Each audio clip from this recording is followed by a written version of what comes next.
Good afternoon, and thank you for joining us here on ConchoValleyHomepage.com for round one of the Texas Duel Championship here at Bentwood Country Club. I'm Cody Adams. Alongside me, David Wagner, here on the call for you all afternoon as teams wrap up this first day of action. And getting started right here, we've already got our first couple of pairings coming in the first flight here on number 18. We've got Simmons and Vega and Briley and Wellhausen that are coming in, and they are both knotted up right now, both 9 under this first day of the two-day championship rounds. And it's certainly something we've been looking forward to really since we started covering the earlier qualifying rounds and seeing some of these guys who maybe haven't played for a few weeks now getting back out here and trying to win this. Yeah, these guys that qualified maybe in that first qualifier was about a month ago. I'm sure they played a little golf in between now and the final rounds today and tomorrow. But, to see everybody come together from all the other qualifiers and have this two-day tournament action, and should be a lot of fun, especially watching these first flight guys as they're already pretty tightly together, both 9 under. I'm sure that plays a little bit, and coming into the 18th, knowing that you're tied with the other team on the other side, that's a shot there of Vega and Simmons as they're looking at their ball. They played all the way through the fairway and in across the cart path. They don't really have any tree trouble, but probably not the best grass. And most of the time you see these first flight guys staying in the fairway, but, when you're tied with your other team over there and you're trying to get in the money, that makes everybody a little tighter. They push a little harder, and I think that's probably what their drive did is as they really went for it, and it stuck them over a little bit off to the side of the cart path. And he'll send that one right over the green on the first try there. But, of course, as we've mentioned before, this is a best ball match here, so each teammate gets a shot at it, and they'll play the best landing shot at that point. Yeah, the two-man scramble format for all of the qualifiers and through the championship rounds. So you play best ball as you scramble across the golf course. So here's Vega with his shot now. And a little better than what his partner did. So I bet they'll be putting Vega's ball there as they are on the green. And, our pin placement today, we did the qualifier last Sunday, Cody, and it was probably, that would have been a really great shot last Sunday because the pin was a lot closer to where that ball's at. But it's still up on the ridge where we saw it for the qualifier last Sunday, and but more in the central part of the green. Yeah, from where we're looking at it and where you can see it now, it's really moved a little bit to the left from where it was last weekend. So some of those guys who played last weekend, that could be a big change for them, obviously, coming into today and tomorrow. I wonder if that plays with them visually at all, seeing where the pin is and knowing where it was last Sunday if they played. And both of these groups played last Sunday. So they saw that pin placement and where it was. I wonder if Vega, if that kind of played with his mind a little bit, and that's why he put that ball where he did. So both teams sitting on the green right now. Earlier, Briley and Wellhausen played theirs. You can see it just kind of on the outside of the green. They're almost in the fringe. The fringe looks a little bit lower and shorter than it was last weekend even as well. Yeah, as I pulled up this afternoon, I did see some of the greenskeepers, some of the mowers were doing some work, getting ready for this two-day tournament. And so I did notice, too, obviously there's a little breeze out here again. We had some last Sunday for the qualifier, but I'm sure that played into Wellhausen's shot as well because it landed on that slope on the front side of the green, and you see where it ended up. It rolled all the way back down. You can tell from this camera angle that we have here from our fairway camera, you can really see that slope comes up from where he's taking a look at his putt from down here at the front side. And can be really kind of deceiving as you're walking up on it. It may not look like it's as big of a slope as it is, but when you really get up there, and that shot there kind of showed you how steep that really is, that plays a little bit hard too because you've not only got to get it up on the ridge, but hopefully you don't put too much strength on it that you come back down the backside. Yep, and we saw a lot of putts in that qualifying round Sunday that did that as well. People were trying to muscle it up there to the hole, and then it went past it. So they're really taking a good look at this. Obviously, they need to, it's a birdie attempt for them, so to get them to 10 under, and as we said, both these teams are at 9 under right now coming into the 18th. So, we haven't heard any updates yet as some of the other flights are coming in, or other guys behind them in the first flight. Oh, well, now we do. The Pursleys, they're back on the tee box right now. Alan and his son, they're at 9 under, so they're tied with this group. And then Tom Stovall and Will Henderson are at 1 under. So being in the first flight, they're way back in day one. That can make things tough. Obviously, day one is hugely important going into day two because you want to be in the best position possible as you're finishing this thing out tomorrow.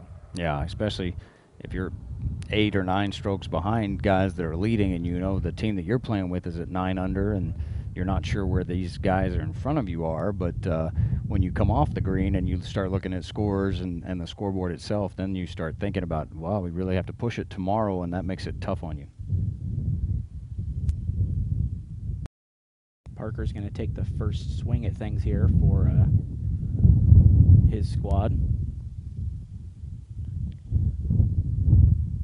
He had about the right speed, and you saw he took a pretty big swing at that, but when you got the wind blowing kind of down in your face and coming uphill on that, pretty decent speed, but really didn't have the line. It looked like he thought he was going to break a lot more to his right. So we'll see if Clint Wellhausen figured out, you know, that the putt isn't really going to break that much. And we saw that last weekend as well, playing even really all over the green. People thought it was going to break where it didn't, and you wonder just kind of what things look like for them down there on the green, because it can be a little bit deceiving at times. And I think mentally you just assume there's going to be a break sometimes when there isn't. Sure. Wellhausen with that long putter.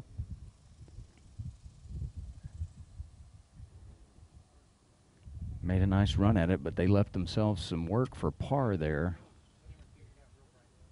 And it almost looked like Clint's ball broke a little more than Briley's in that.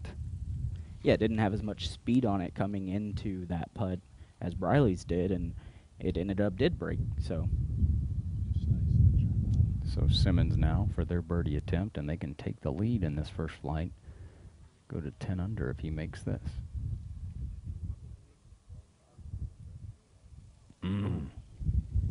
Really made a good run at it there. Vega's going to get a good look at that as well, and hopefully kind of track that the same way. I'm sure that they're hoping. Simmons, of course, leaving them with a much shorter par putt to get out of there with a 9 under for sure. He's hoping that his partner Vega can sink this birdie attempt, though, and get him up 1 stroke. Yeah, look, I mean, going into tomorrow, if you're 9 under, you're going to be happy, but if you're 10 under, you're going to be really happy.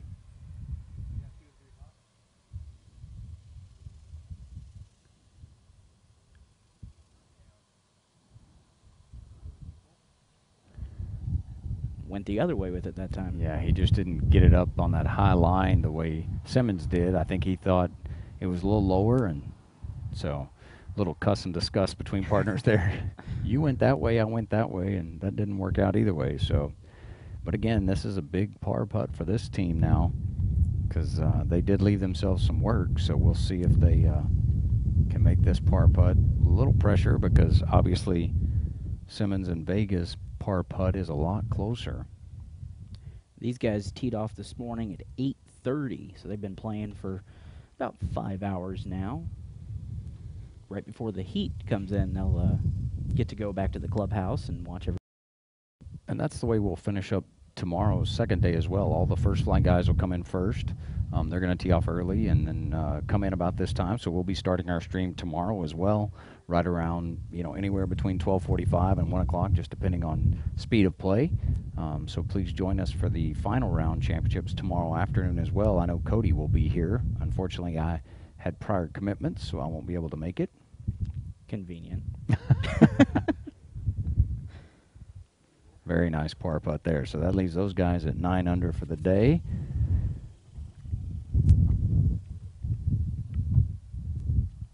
Sitting where they're sitting right now as well, you would assume between the two of them, one of them's going to sink this, although we've seen last weekend, we saw a couple of those that looked like gimmies, and they would kind of scoop the cup there, but he'll go ahead and put that one in to finish out 9 under on the as well. So Group 1 tied up after the first round of action here at the Texas Duel Championship round. So that should be exciting tomorrow as these guys come in around this same time to see where they both stand, but a good day of golf for both those teams as they play very well and come in at 9 under. Our next group that's out in the fairway now, our next two groups, we got the father-son Pursley team, and then Tom Stovall and Will Henderson. That is the Pursleys there as Allen gets over his ball. Their tee shot right in the middle of the fairway, so well played. It looks like Allen doesn't like his. It trailed off to the right a little bit and short down on the front side of the green, so almost the same position we saw from Simmons and Vega, Wellhausen and Briley with their long putt.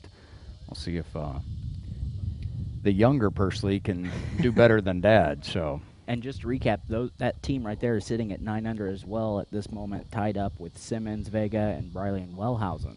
So they're trying to gain a little bit of ground here heading in tomorrow. I'm sure they'd like to take the lead over those two teams. Now, unless they're listening to Conch Valley Homepage on their phones, they're not going to know that they're tied right at this moment. But I'm sure that they're still going to look for that birdie opportunity, just like anybody else. So, Son doesn't feel very happy about his, as it's over here just on the other side of the front side bunker in the grass. So we'll probably be playing Allen's shot, I would assume, unless they decide to pitch it, which we did see some of that on the qualifier Sunday. Just depends on how you feel comfortable as far as what you're good at and where you're sitting up here near the green. There's Tom Stovall, along with his partner Will Henderson. They're sitting at 1 under. Second shot, nice little kick off the backside of that bunker, and with that wind, let's see if it stays up there or if it's going to blow it back down. It's still trickling, and Tom walked back to the cart like he thought it was going to stay, but now look, Will Henderson's looking at it going, Tom, that's going to roll off the green, buddy. That's two teams now. We've already seen that happen with a very similar shot with Briley and Wellhausen. Theirs looked like it might stick, and the wind just kind of kept carrying it. And you can see right there on the flag, the wind really pushing that Texas Duel flag. Yeah, if you're going to put any kind of spin on the ball, you almost want to go a little behind it so that it can come back to it. Henderson now with a great shot. Put it just about where they want to be, and they're going to leave themselves with a really nice birdie attempt there. That will certainly stick, and obviously sitting at 1 under, they know they've got a little bit of work to do because they know these teams. They know that there aren't a lot of people probably sitting with them at that 1 under. They know they need to get a few more strokes to really be in it tomorrow come 18. Yeah, so if they can make this and go to 2 under to finish their day, they'll be within striking distance, I guess. I mean, 7 strokes from what we're seeing as far as leaders. We do have several teams in the first flight, so these are just our second group of the day, so we'll see kind of where everybody is as they come in, as the Pursleys make their way up here to check out their plight, and more than likely going back down to the front of the green to Allen's as the younger Pursley makes his way over to pick up his ball. I've been wondering since last Sunday, kind of all week, would you rather be the team that played last weekend, qualifying for this weekend, or have a little bit of time off? Now, obviously, all these guys have played. I mean, they're not taking time off from the first round of qualifiers, but still, there's a little bit something to be said about going right back into that championship round this weekend. Sure. And, you know, these guys just played last Sunday, both these teams, so for them, it's almost a familiarity going from last Sunday to Friday, Saturday to finish up. It makes it almost kind of nice because you've just played the course, and I'm sure a lot of these guys played some practice rounds Tuesday, Wednesday of this week, and of course the Calcutta was last night, so a lot of them probably came out and played a practice round yesterday evening, just getting prepared for today.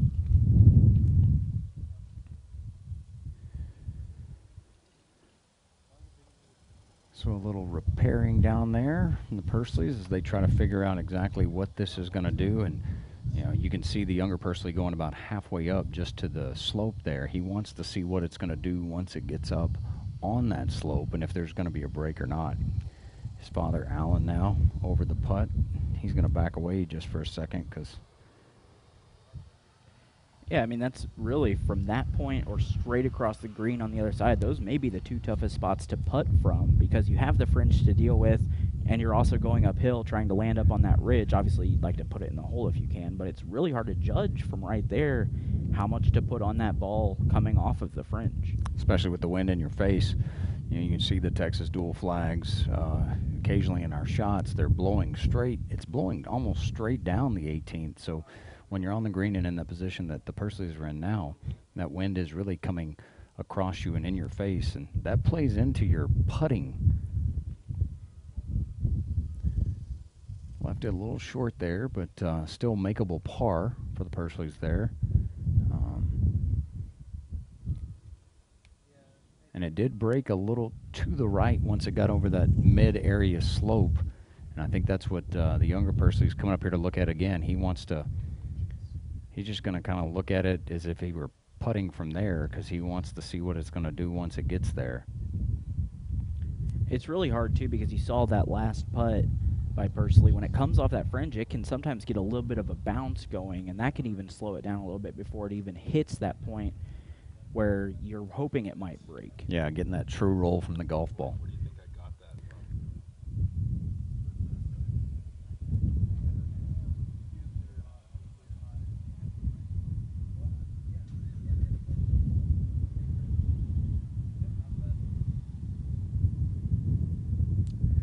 I think he really had the right line. He just didn't get enough on the ball there, so left himself some work for par.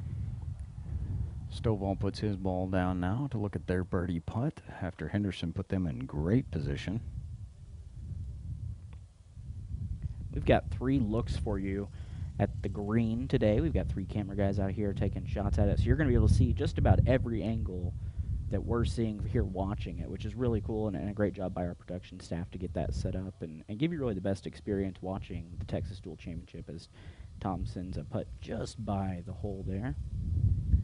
Just left it out to the right a little bit, and I think he felt with that slope on that side it was going to drop back into the left, but shakes his head. I mean, where they're sitting at 1 under here in the first flight, it could be one of those days. There's always those days that you just can't seem to make a putt sometimes.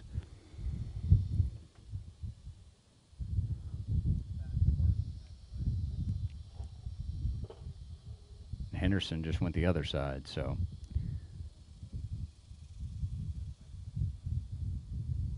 you see Tom with his hand out like he's like, look, we both went either way, and just one of those days. So, and that's so frustrating too when you're playing a round of golf and you get a good shot to set you up to really make a big difference going into tomorrow, and you find yourself really trying to make par kind of from almost just the other side of the hole, really, is where they ended up there. So Allen now with their par attempt.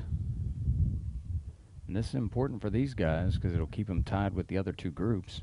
And he makes that, so the Pursleys will end their day at 9 under.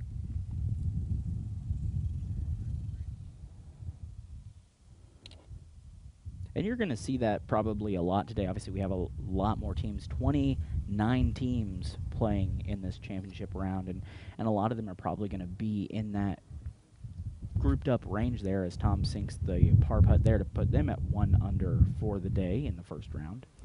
So we got 3 teams locked up at 9 under in the first flight, 1 at 1 under, and the next couple of groups that are coming up in the fairway, guess what? We got another team at 9 under. However, they're playing with a group that is 12 under. So there's our leaders. Clinton and Cunningham are at 12 under coming into this final hole for the first day of this 2-day tournament championships. You got to assume they're pretty happy with themselves right now, sitting at 12 under. Yeah, and you've got Dwayne Poss and Mickey Scott. That's Dwayne Poss right there. They're at 9 under, so they're probably trying to push a little bit to see if they can make a birdie or at least get a birdie attempt here. Dwayne, nice high shot. He's looking at it. Now, the breeze is the problem here, and that's exactly what happened to him. You see he left it well short. He was probably at least a club, if not 2, short of the green. So now Mickey Scott, I wonder if he had a different club in his hand because he's stepping up with the same thing. So he might have had a different thought and playing a little team golf. Say, hey, you try this one, I'll shoot this one, and see if we can figure it out. And we've talked about that. There's a lot of strategy when you're playing a best ball competition like this, where you can take a bigger swing at it, maybe one person, and the other one can play it safe. And we have huge gusts of wind today, honestly. Yeah, Mickey not real happy with that as he kind of opened his club face a little bit as he came. They didn't come through it, and so left it out. It leaked out to the right on him, so just in the grass over to the front side cut of the fairway. We'll get back over to our first flight leaders right now, Clinton and Cunningham. Tearing it up today, 12 under.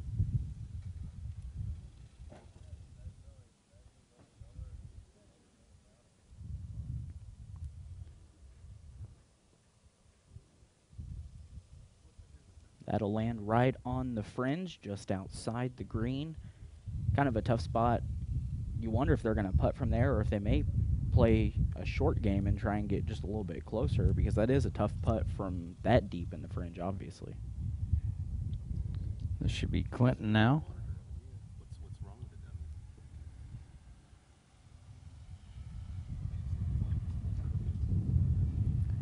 He's not even watching it, so he knew he left it short, and he did. He left it short right at the outside front fringe of the bunker. So a couple of these teams that are one tied with 3 other teams and one that's really leading, struggling here a little bit. You know, we talked about that at the qualifier on Sunday. The cameras sometimes play tricks with golfers' minds because they get, you know, they've been playing really well. They're 12 under, and all of a sudden they're here at the 18th. And, you know, I had one buddy tell me, he said, I was joking with my partner as we pulled up on the 18th tee box. He was like, look, ESPN, CBS, blah, blah, blah, blah. They're all here to watch us. And then struggled the entire hole. And I said, yeah, that happens a lot of the times. It is, you know, golf's a very kind of mind-playing game there, obviously. So if you're playing the first 17 holes really well, no one's watching you except the group you're with, and then you come up and there's, you know, 10 people staring at you as you're trying to hit your ball, there's some intimidation in that for sure. Yep. So our first flight leaders trying to decide what they're going to do. They're picking up the ball that was closest to the fairway. Go back over here to Dwayne Poss and Mickey Scott as they're still out.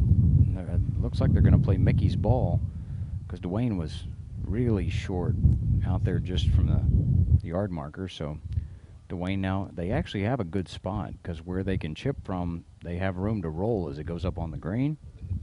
And look at that. That's a great chip from Dwayne. Left himself a nice, easy par putt from there. Probably turned around to Mickey and said, hey, beat that, please. Please, beat And that. Mickey can, too, that's for sure. Yeah, Mickey, a great golfer.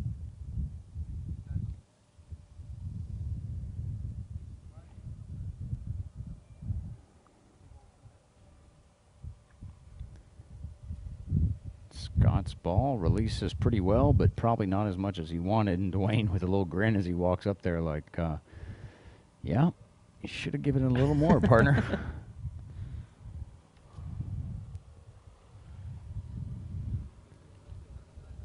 And as we talked about just a minute ago, that decision whether to putt or play the short game from that, Cunningham and Clinton are going to go with the short range game and try and get just a little bit closer as well.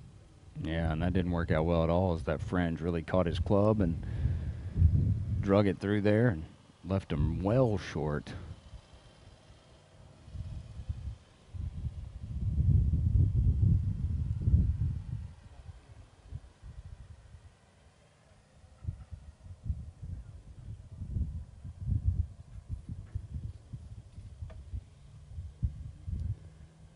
Is he going to stay with his wedge or is he going to switch to his putter?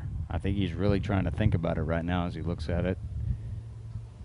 Well, and that all comes down to whether or not you think that you can get it closer with your wedge, and it looks like he's going to stick with the wedge.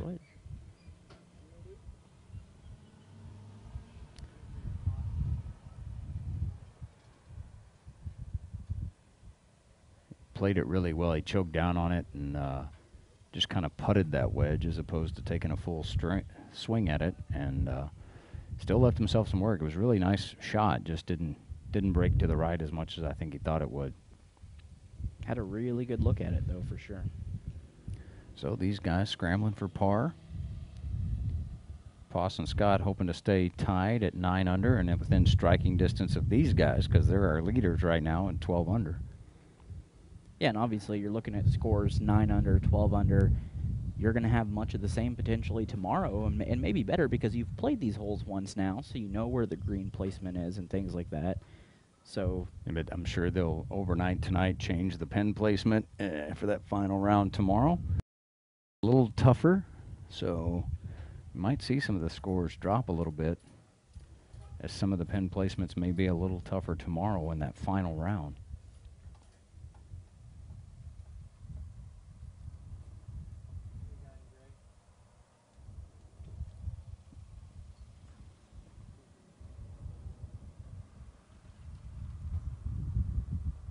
Ooh, just rolled it past it. Again, you know, from that positioning, it looks like it's going to fall back to the left a little bit just because of the slope of the green. But I really think that it's a straight putt from that position on the green. And we saw that even a little bit. Of course, the pin placement was a little bit different last week, but we saw that a lot where teams would think it was going to break and should have played it straight on, but they didn't for whatever reason. And we may see some of that again today.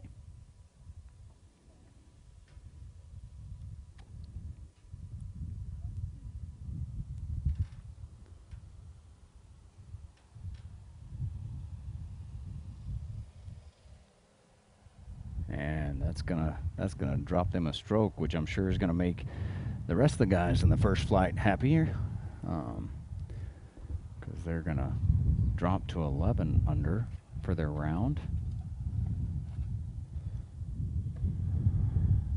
Dwayne Poss gonna hopefully step up here and par this to keep them tied in what will now be a four-way tie for second place at the moment.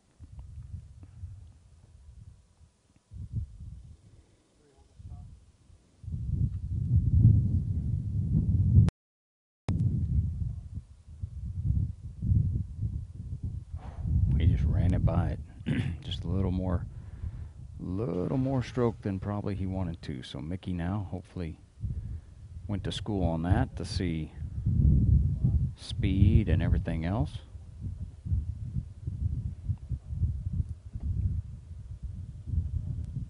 Sometimes it's a little bit deceiving too when the pin is put right in the middle of the green, as it really kind of is today. It can be hard to know if it flattens out there or if you do have that break. Oh, Mickey drains that, so they'll leave them at 9 under.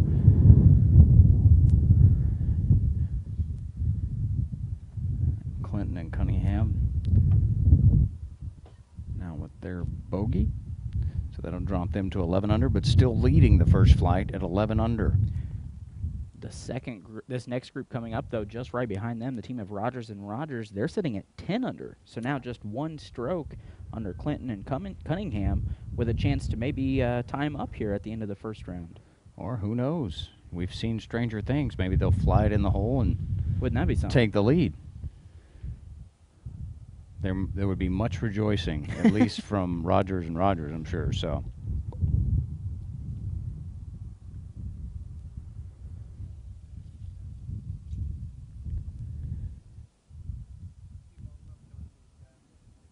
That's Torres, I believe, in the pink stripes there. That team of Torres and Brooks are sitting at 6 under, coming in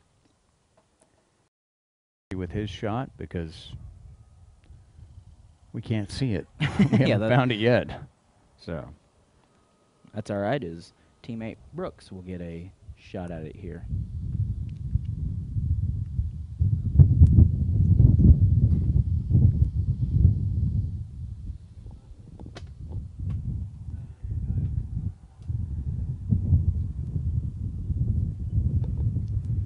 Sometimes that timing of that wind really doesn't help out either. Yeah, you'll hear the breeze die down every once in a while, and then it kicks back up, and you know, depending on what it is above the tree line as well, that's Brooks doesn't like that shot at all.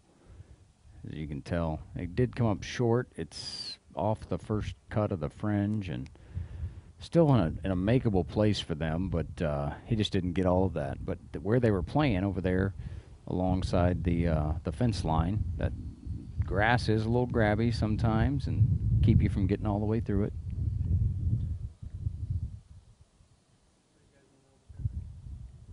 Rogers now with his shot, and he drops it on the green. They're sitting at 10 under. So, again, giving themselves a good opportunity to make a birdie here and get to 11 and be tied for the lead in the first flight. And already we've seen shots that land on that back side of the green stick more so than right there where that one landed, as it'll roll back down into the fringe. And you could tell he had a lot of spin on the ball. And it rolled it all the way back down to the fringe. So Rogers with a birdie attempt to go to 11 under. Brooks and Torres scrambling a little bit, coming up here to their shot in the fringe. They're still in the hunt, though, being at 6. I mean, you know, you're not that far behind. And as you were talking earlier, tomorrow obviously is a brand new day of golf. The holes will play a little bit different. Everybody will play just a little bit different with it being the weekend and things of that nature. So, you know. And it gives you the opportunity, too, you know, going in, knowing what you need to score for the day, and always a little pressure on the guys that are leading sometimes as well, because they're going in saying, hey, we have a 5-stroke lead, and say, you know, the first couple of holes something goes wrong, then all of a sudden you're in your head, what's going on, and then it becomes 5 or 6 holes that something goes wrong, and so.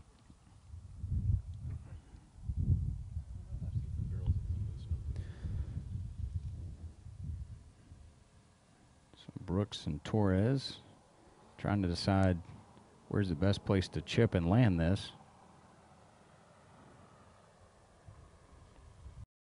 Really, with this chip, you almost want to land it in that slope so it hopefully takes a little speed out of it, but not enough that it doesn't get up on to that upper shelf of the green. So enough speed for it to land softly and then kick forward and roll in the hole. That's where we've seen it slow down and stop a couple of times today, is right there, just kind of in the middle of that slope, where it looks like it may keep going, but it really levels out there. And you see him coming up here rather quickly. He's not walking too fast, but he's also not walking too slow because the wind is blowing. He's like, I want to mark that just to be safe. Mr. Brooks now.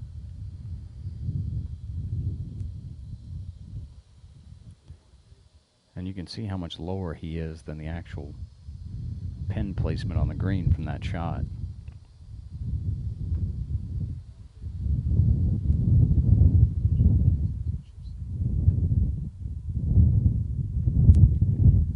He got a little more on that when it released, but it looked like it hit a ball mark on the green, slowed it down. Yeah, definitely put more into that swing after he saw his partner kind of level out. But his partner says, we'll mark that one. We'll put from here. I like that angle better. Good shot. So now a birdie attempt. That's a tough spot to putt from as well, because if you put too much on it and miss, you got that big slope on the other side. You could end up down on the fringe very quickly. But a big important putt for this Rogers team, as they could tie for the lead going in after day 1. Nice stroke there. Did he get enough? Ooh. Just rolled it by. He thought he had it.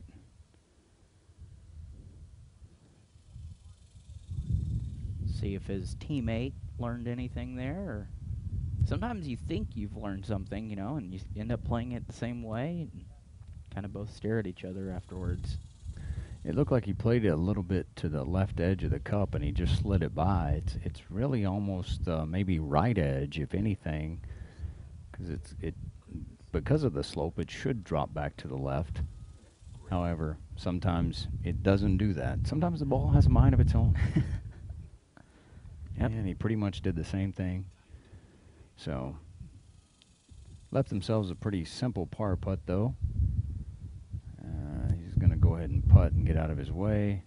finish out their day. So they'll stay at 10 under and be in second place, just behind Clinton and Cunningham, and then all kinds of people following them at 9 under. And that's what we're going to see is groups bunched up there at the top, really putting themselves in a position tomorrow to, make a few plays here and there and hope that it comes down to the final hole. Torres with a great putt. Keeps them at 6 under. Make their par. So as we said, Clinton and Cunningham leading at 11 under, and Rogers in second at 10. Then we've got 4 groups at 9 under. Then Brooks and Torres at 6, and Stovall and Henry Flight in last place right now at 1 under. Coming up off in the distance there, we've got a team of Harris and Hewitt as well as Callahan and Dobie. They're both sitting at 7 under on the day here in the first flight division. So that'll drop them into a, well, I guess with the 4 teams knotted up at 9, you really have your second, third, and fourth right there. And fifth, second, third, fourth, and fifth. And then you've got Harrison, Hewitt, and Callahan and Dobie tied for 6th at 7 under, but within striking distance, because with if you're only a couple of strokes difference, a lot of times you can make that up with a couple of holes, and these guys could finish up at 8 under. They put themselves in position for a birdie. However, he's going to land that right on the slope, which, nope, he found a ball mark or something because it stopped, and that's the first one we've seen. He got lucky. That wind kind of died down right there as it landed as well, so. I would tell my partner, let me take the card, I'm going to go mark that real quick. Callahan will try and put it a little bit closer to the pin if he can. He's going to play to the other side of it here. Coming over that front side bunker, and he muscled it over because it's on the back side of the green, so, and rolling to the fringe there. You would assume they're probably going to play Dobie's putt on that, but I would think coming uphill, but you never know. Depends on the teams. A lot of the times somebody will choose to play the putt from behind because they take that slope out of it, the big slope on the front. Take a look at Harris here as he's going to take his swing from just inside the cart path there. And he pretty much plays the same shot. We'll see if Hewitt puts his on the other side to counter what his partner just did.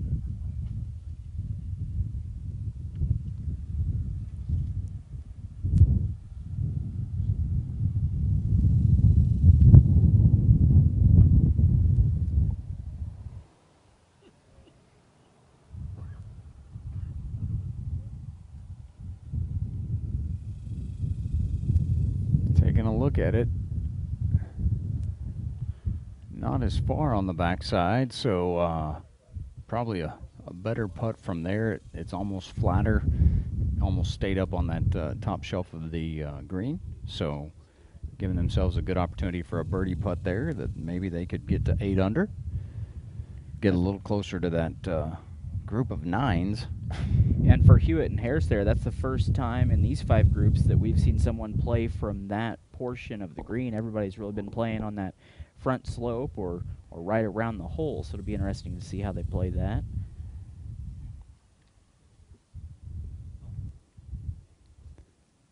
So they'll make their way up onto the green to finish out their first day of this 2-day championship of the Texas Duel. We again thank you for joining us here on Concho Valley Homepage today.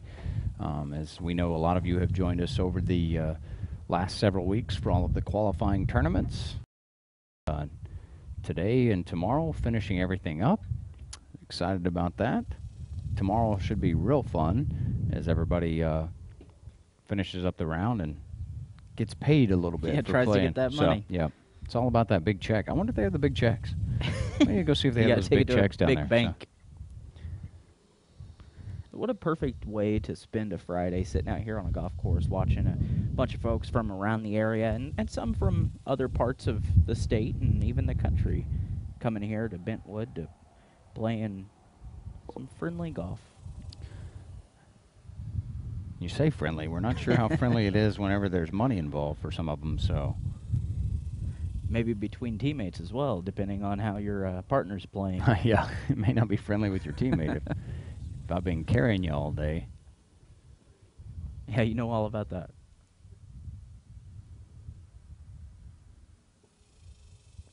Yes, having someone carry me? Yes. Yeah. Because I am not the great golfer. I love to play, though. That's really all that matters. Always good times.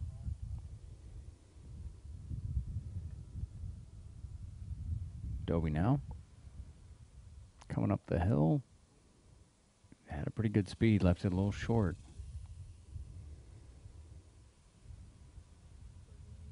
Really a nice look at it, though, there. We've seen a lot of people so far today putt kind of from that spot and really get stuck there in the middle where that ridge really starts. And so for him to get at least to that point where you've got a little bit easier shot at it. Yeah, left his team a pretty makeable par putt, so that's going to allow Callahan to really make a roll at it. Oh, he had the right speed, just missed it by about a half an inch. Dobie just going to step up and knock that one in, and that'll finish their day staying at 7 under, but still within striking distance of the leaders. Harris will try and give his team the advantage here if they can sink this birdie putt from the other side of the green. Just rolled right past it a little too much on that one. Harris had his Wheaties this morning.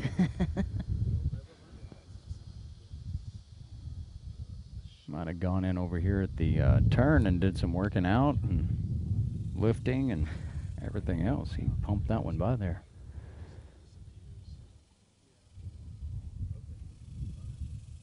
Hewitt now. Trying to help his partner out. He'll play it much softer and just missed, though. Still left themselves some work for par, too, so a little frustrated. I think a little frustration from both of them there, because they know they've got work left to do and they don't want to drop a stroke here on this last hole. As we said, that's really the first time we've seen today played from that side. And you can look at the green. We've shown you that camera angle where it really does slope there. And you have to be careful with the speed on it because it can keep moving on you.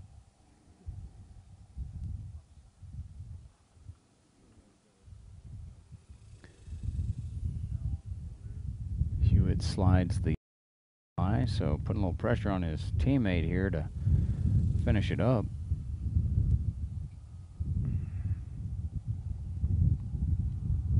Hopefully not drop a stroke.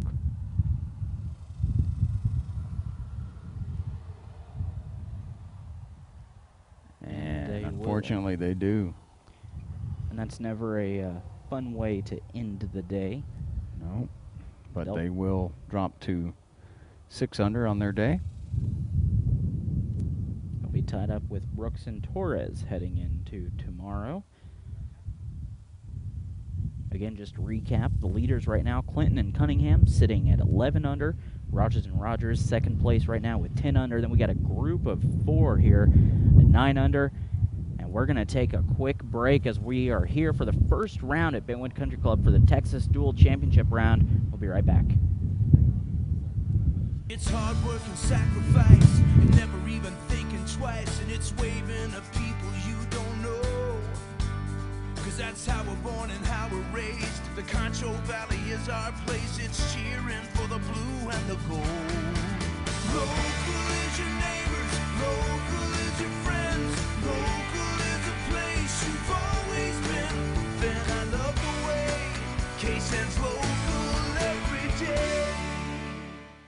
Welcome to Dreamscapes, the Concho Valley's premier outdoor living design center. Choose from a variety of custom outdoor fire pits, pergolas, and other outdoor accessories to help complement your outdoor style. We sit down with you to help design your dream outdoor living space. We offer a wide variety of grills to choose from, including pellet grills, gas, and ceramic, along with all the extra amenities to complement that new grill. Visit us today so we can get started on bringing your outdoor living space to reality. Right here at Dreamscapes, located at 3602 South Chad. Remain informed on breaking news with the updated Concho Valley homepage app. now containing severe weather alerts, push notifications, extended weather forecasts, and more. Download the Concho Valley Homepage mobile app today. Available on iPhone, iPad, and Android.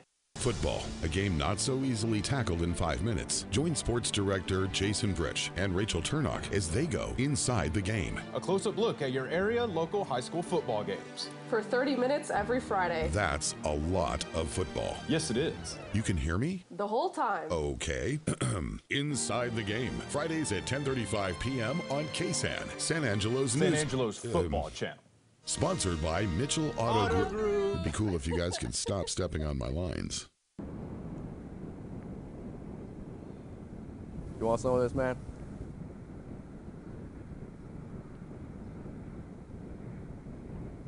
Man, I knew I shouldn't have gotten the extra large.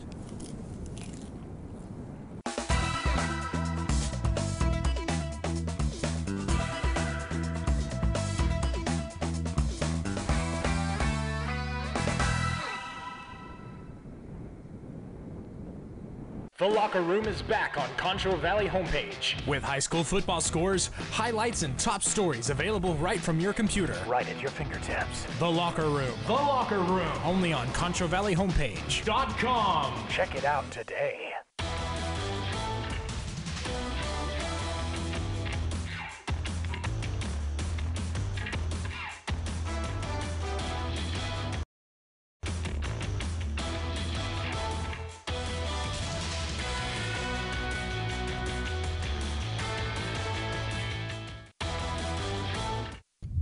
And welcome back here to ConchoValleyHomepage.com. I'm Cody Adams alongside David Wagner as we're here taking on the first round of the Texas Duel Championship here with Bentwood Country Club. And our last group here in the first flight on day one, we've got Ledford and Skillern sitting at 11 strokes under. They're tied for first place right now, and Dormis and Mackey at 7 under.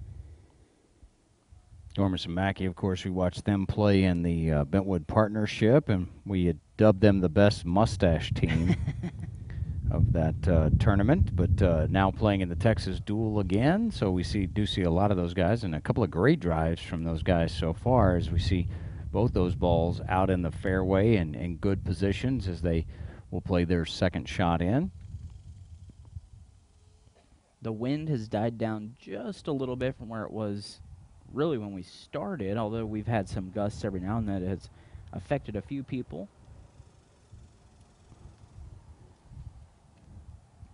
Dormis takes a swing at it there. And looked like he really tried to rip that one because there was a couple in the fairway, so they're loading up now and headed this way, and obviously he probably didn't like where his ball went. He said, teammate, we're going to play yours.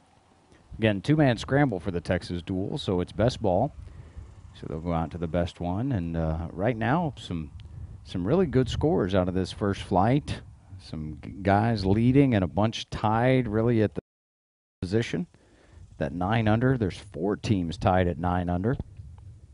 And just a couple of strokes separating the 2 leader teams, which Ledford and Skillern being one of those at 11 under coming into this hole. So they're hoping to either finish out with a birdie and get a lead, or hopefully at least maintain being tied for first. It's certainly going to make for a fun final day tomorrow right here on Concho Valley Homepage. You can join us. We'll be starting right around 12:30, 1 o'clock. Be sure to log on anywhere you are. Use your mobile app. Jump on. You know, we tried to tell these guys in the qualifier last Sunday they should really get on their homepage app and listen to the stream so they kind of know where everybody is and also can listen to us. Not that we're golf experts, but we do see a lot of putts, so we know where they are on the green and where things are kind of falling into place or not falling in the hole. Exactly, and already today we've seen a few times where, of course, it's a lot easier sitting up here to say, hey, why didn't you do this? But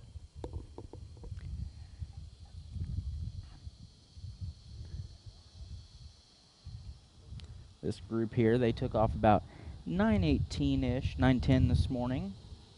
Getting things going here is the final group of the first flight. We've got 29 teams playing today, and we've got coverage of, well, until it gets too dark and we can't see, I guess.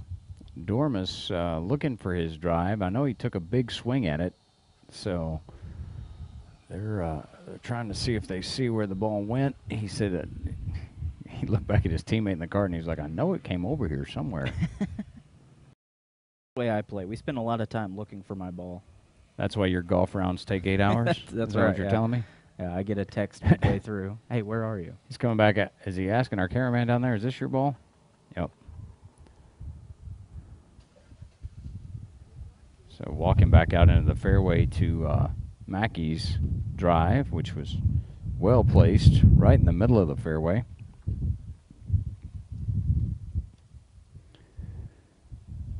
Ledford picking his up. Skillerin gets ready to take his shot.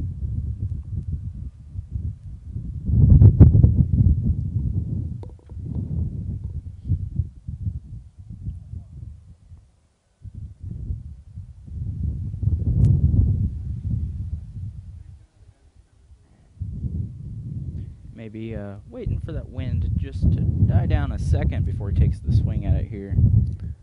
He may be waiting for a while as it seems to have picked back up. So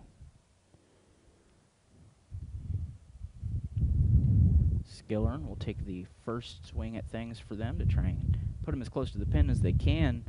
Maybe try and gain a stroke here. And what a great shot, but he had so much spin on it, it's going to end up probably coming all the way back down that slope. Watch them look at it. They're like, please stop.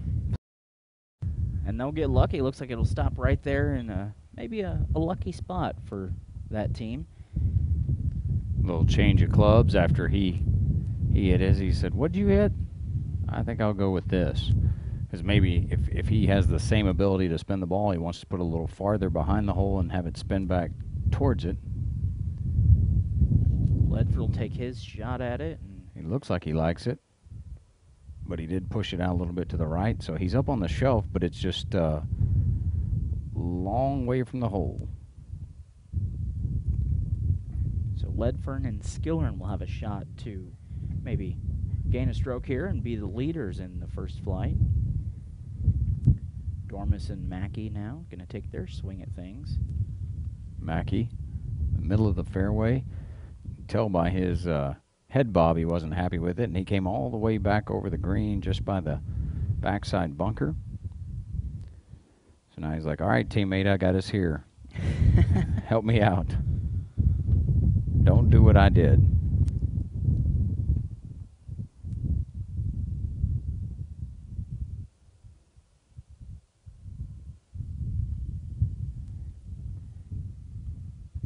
And he'll hang his head as at least they're on the green with his shot, but still right there on the fringe on the outside. So giving themselves a little bit of a distance to have to swing things here and then try and get them in, you know, maybe they sink a long putt and gain a stroke, but at the very least going to have to play it pretty tight to try and get it into a par position here. Skillerin and Ledford, though, they're going to try and sink their putt maybe and gain another stroke to take the lead at 12 under. Right now, tied at 11 under with Clinton and Cunningham. But do have the opportunity.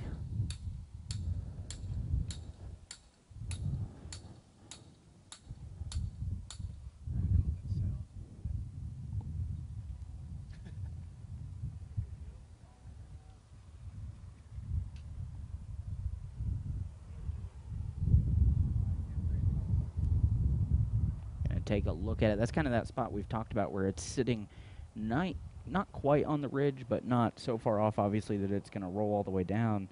Really not an easy putt, trying to gauge against the wind against your face and really seeing where they're going to play that.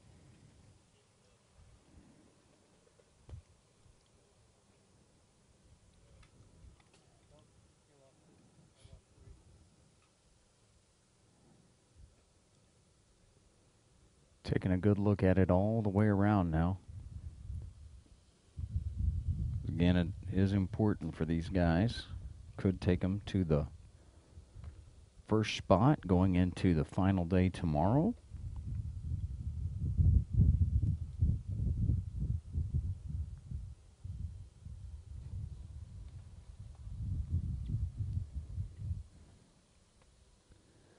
Ledford telling the Skillerin, I see it coming a little A little left to right. Do you see that? Mackey's going to take the first swing at things for his team here as they try and get a little bit closer to the hole. Maybe sink it. You never know.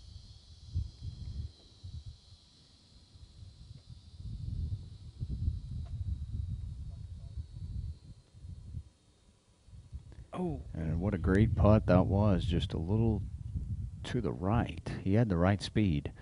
He just missed it, so that'll be an easy par for those guys, but still have a chance for his partner Dormus to make a birdie.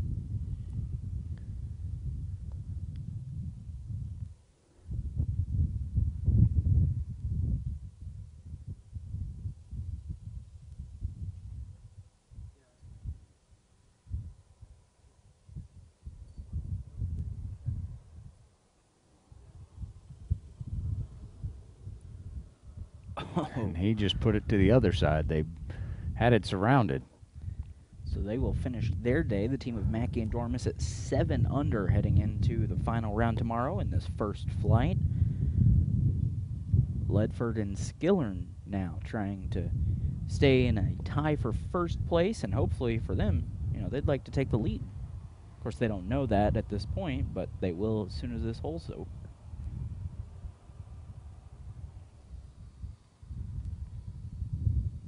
And didn't put quite enough on it. That's okay. His partner will take a swing at it here. Skillern going to take a look at things and get his ball placed.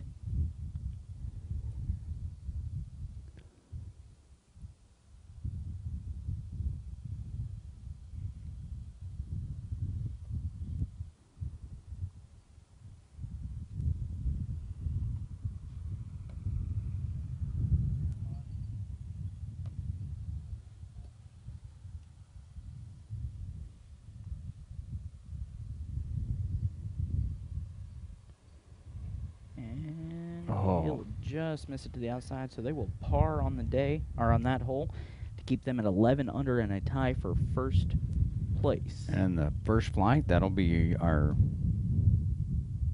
leaders, along with Clinton and Cunningham. And then second, the Rogers team, 10 under, and then a whole bunch of people at 9. I guess there are some mulligans that they pay for, so this may be a mulligan that he's utilizing here. Not a bad move if they know they can gain a stroke here, and just missed that one. So they'll go ahead and finish up 11 under on the day. That's a tie for first place as our first flight wraps play up on day 1. They'll be out here bright and early tomorrow for day 2 to get things going, and it's going to be a tight race. As you said, we got 2 teams tied at 11 under, and another team there, Rogers and Rogers, at 10 under, then a whole group at 9 under, and really nobody completely out of it. You know, you got 18 holes tomorrow. And yeah. If something goes wrong and that keeps piling up, you just never know. All right, so we'll move into our second flight, guys, and they are Wingham and Wisdom, and Herring and Pamplin. Wigham and Wisdom sitting at 1 over right now in the second flight, and Herring and Pamplin at 1 under as they wrap up their day of golf here on hole 18 at Bentwood Country Club. That's Pamplin and Herring there in your shot. Herring getting ready to take his.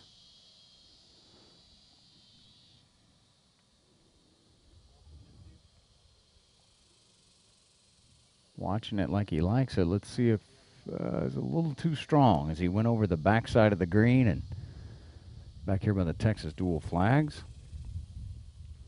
Tough position to play from when you're there, so he's hoping that Pamplin can maybe get a little closer.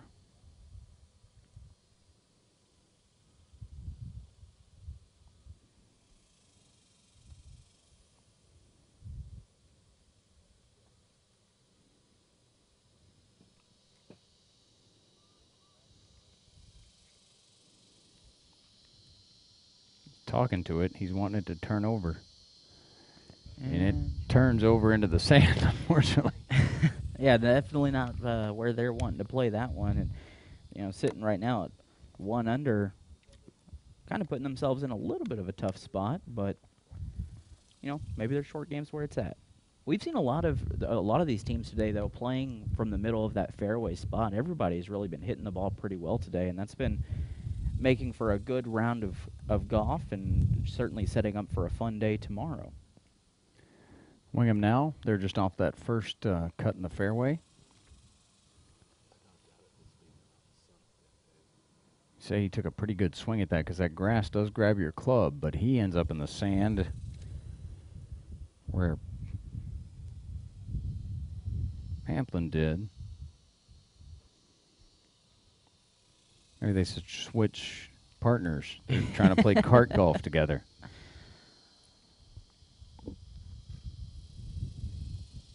Wisdom now. Give him props. He's wearing long pants. No kidding. I mean, it's warm today. Of course, these guys went off pretty early. Just a little after 9. Not real happy with that shot at all, as that grass grabbed him, and he's down in the first cut in front of the front side bunker. And it does look like that rough is a little bit longer than it was last weekend, and maybe when some of these guys played, you know, a few weeks ago, maybe a little bit longer as well. So sometimes that can play with you a little bit, and after you see your partner put it in the sand, you certainly don't want to do the same thing. So they're trying to decide as they're rolling up, which one do you want to play from the front side, or do you want to play from the bunker, or so decisions when it is a 2-man best ball scramble. we've got 6 groups in this second flight, so 12 teams battling things out here. Herring and Pamplin making their way across to the back side of the green for their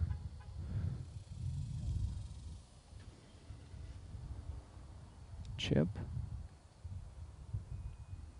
While Wingham and Wisdom making their way across the fairway trying to decide, are we going to chip this from out here or are we going to go in the sand? I bet they stay out of the bunker. Most guys, even these second flight guys, are not fans of the bunker shot. And the other teams ask them, you want me to pull this one for you, or you want to think about it for a second? Because they're going to go look at their sand shot and see what it looks like. It just depends on how well you think you can play out of the sand on that. You know, if you think that gives you the best chance, that may be what you do. But Wingham's talking to him. He's like, what do you think, man? And I guess Wingham has won out the conversation of the cuss and discuss because they're coming to the sand trap. Wingham may be real confident. And that's another thing, too. A lot of times your teammate may be a really good sand player. And so they're like, well, I'll make this shot. and he'll put just way too much on that one. Come up on the overside here. Almost try to kill the Texas Duel score guys down here. Is it? I think hit the front side of their table. So Wisdom now will, you would think, not put as much on that one and try and play it safe. Wisdom may be telling Wingham, hey, I told you I want to play back here in the grass.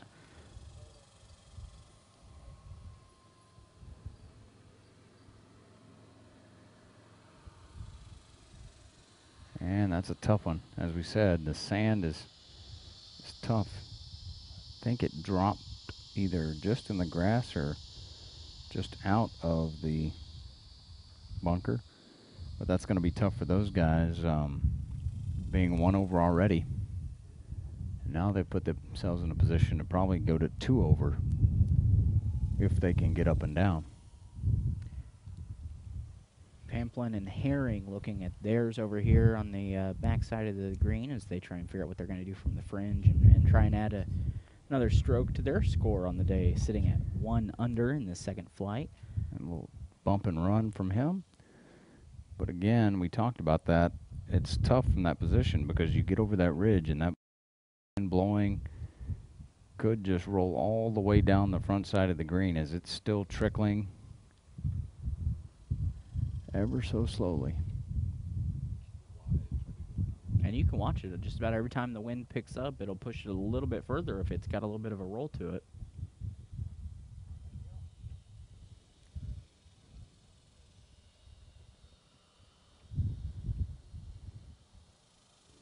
And That's nice a shot really from nice Amber. shot.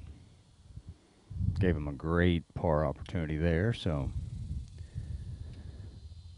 those guys should finish up the day at 1 under with a pretty makeable par putt. Wisdom and Wingham.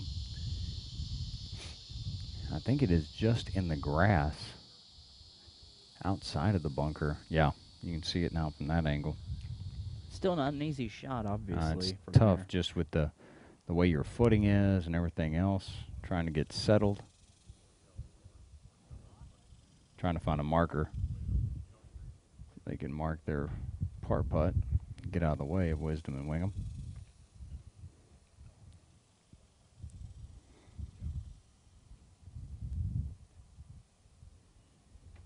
Wisdom will play it safely there and just get him up on the green.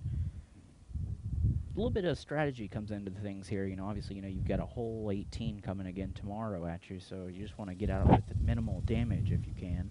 Yeah, I mean, this is for par for these guys, and they're going to end up bogeying this hole for sure, and hopefully not double bogey, but they've left themselves some work for their bogey putt.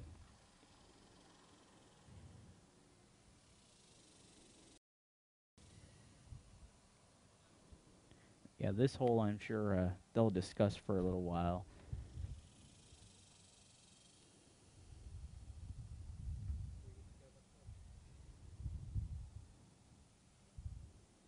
Wingham steps up there and rolls it in, so they'll drop a stroke as they bogey this hole and go to 2 over in the second flight. You just never know, and then we've talked about that. You know, sometimes you decide, hey, I think we can play this out of the sand, and you just don't get the shot you thought you were going to get out of there. And he seemed pretty confident telling his partner as he walked up to it, and then he ended up, you know, scooping it out of the sand pretty cleanly. He picked it and flew the green, so these guys finish up their day, and for this first group out of the second flight, 2 over and 1 under. And we got Schaefer and Wright and Grimmett and Mandrell coming up next. Grimmett and Mandrell sitting at 4 under on the day, and Schaefer and Wright sitting at 2 under. So got a little bit of a bunch going on there as well. Right now, Grimmett and Mandrell leading the second flight from what we can see so far.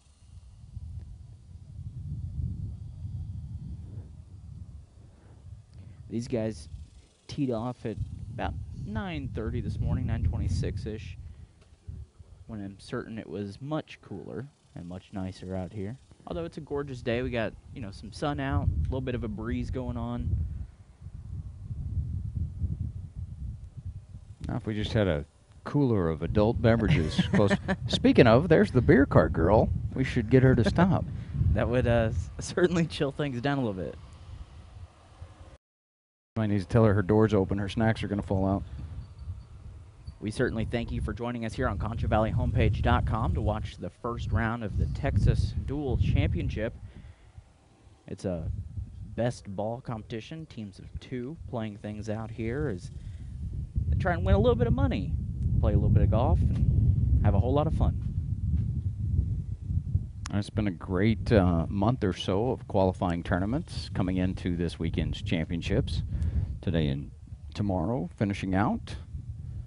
So the Texas Duel has been a tournament that a lot of our local players play in, and then a lot of folks have driven in from other areas, and we saw South Carolina on the qualifier last Sunday.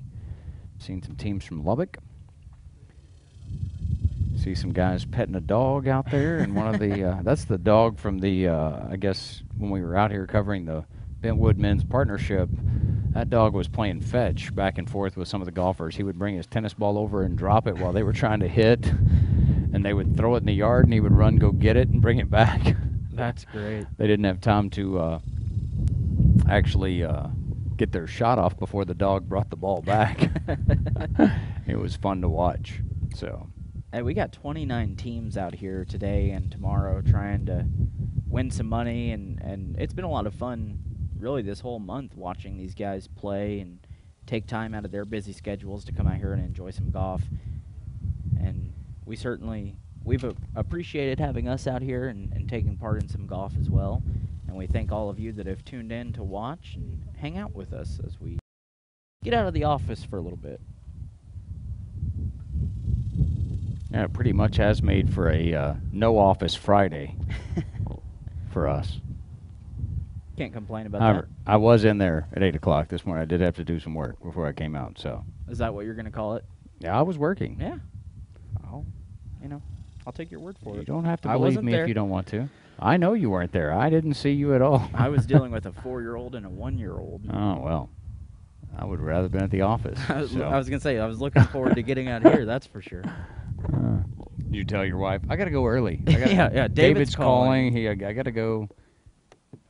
Hey, we had some brats grilling out here and hanging around with some buddies, talking as we were waiting for action to get underway here. And it's been a good first hour or so of coverage here on ConchoValleyHomepage.com as we're in the second flight of things. Here we got the group of Schaefer and Wright, Grimmett and Mandrell. We got our first ball on the green from this group here. Pretty nice shot right there. Left himself with a good birdie putt opportunity.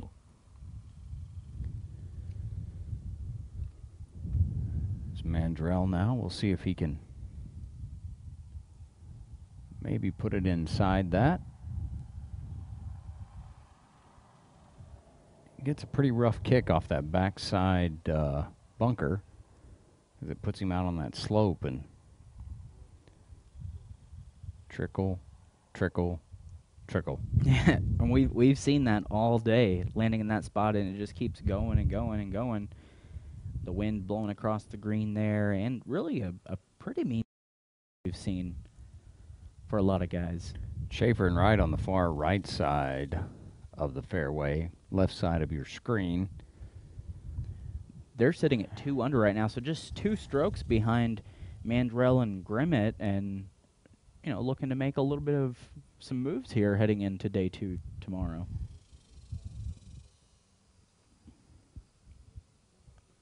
It's a tough spot to play from as well. You got the cameras staring you in the face, you got trees in your way, and you're dealing with the wind.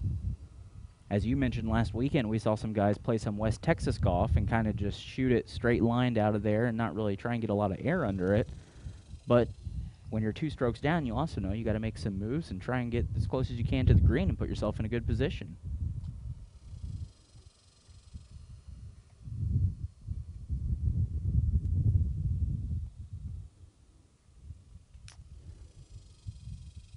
So these guys trying to decide exactly what they're going to do.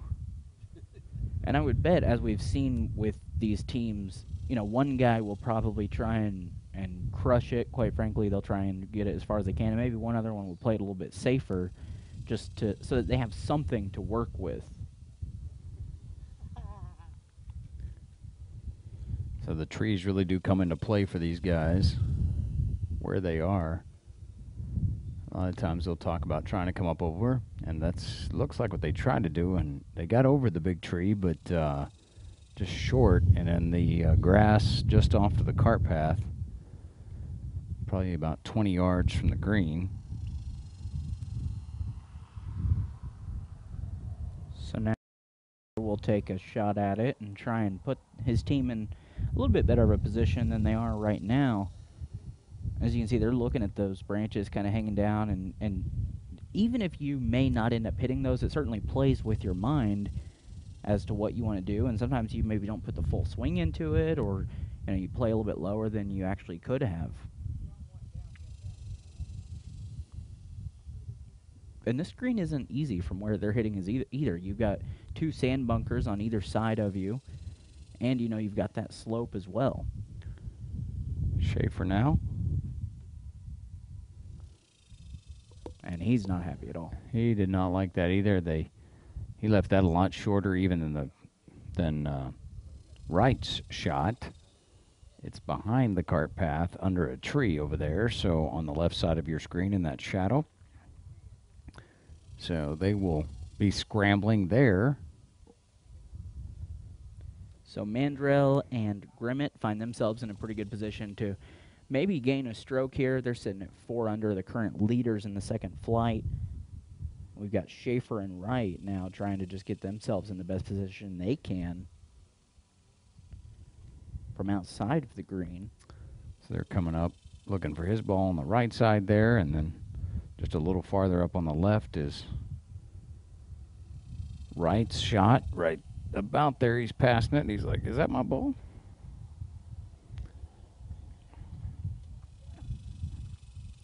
So Grimmett and Mandrell. Mandrell picking up his, and Grimmett saying, let's putt back here. The slope. Of course, and we've already seen that happen once today, putting across and finding yourself on the other side of that slope if you don't play it well enough on this side.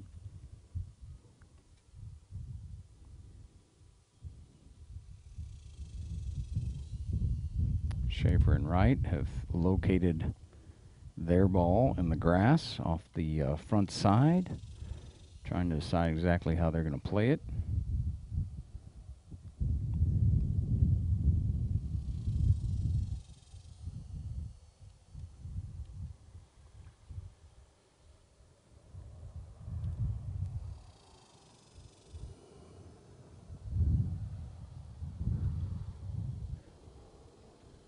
Chimping from the front side of the green now.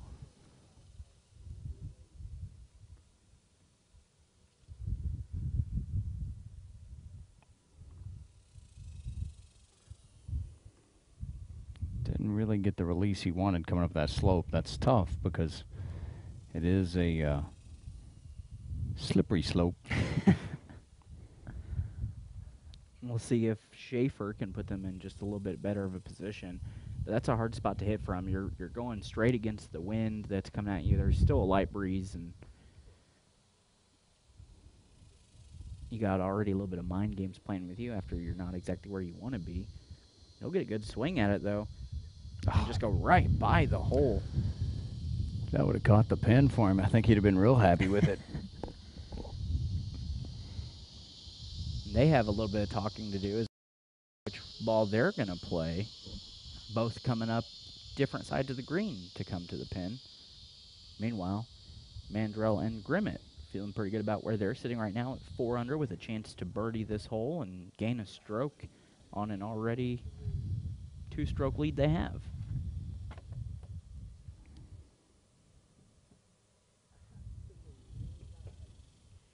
And it looks like they're going to play Schaefer's ball here on the other side as Wright picks his up.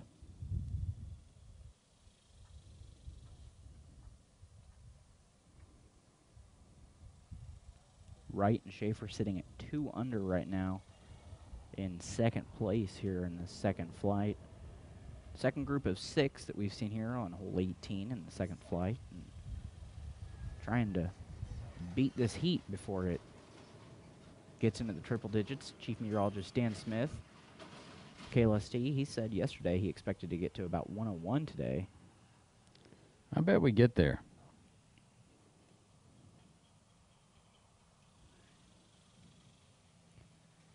Wright and Schaefer taking a look at things here as they try and just gain things and get it back under control here.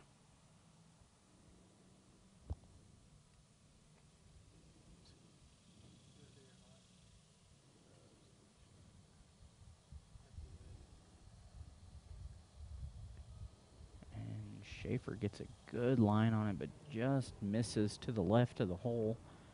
And his partner Wright now will take his swing at it and try and do things a little bit differently if he can.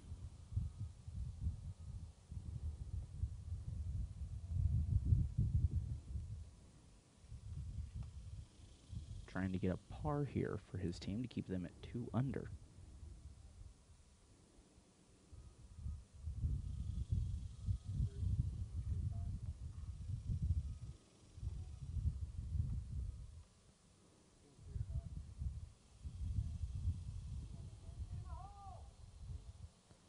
And he does sink nice it. putt. Someone yelling out, getting the hole, and he did.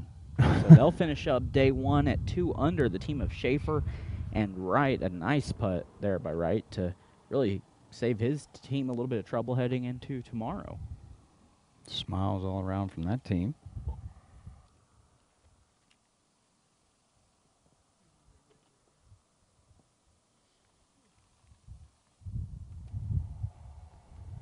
And just misses that one. Mandrell just to the left of the hole as they try and add a stroke to their score right now at 4 under.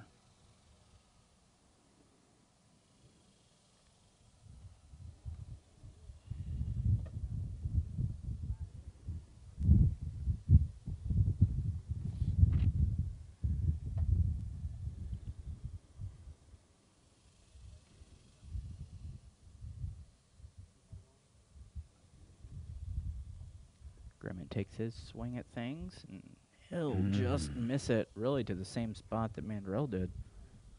Just left it on that left.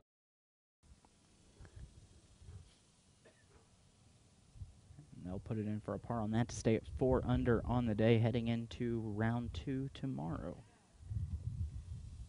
So those two finish up their day. As we take a look off into the fairway there, we've got Draper and Lohman, Connor and Sawyer. Draper and Lohman and Connor and Sawyer both at 1 under on the day to this point. You can see that great Nice putt.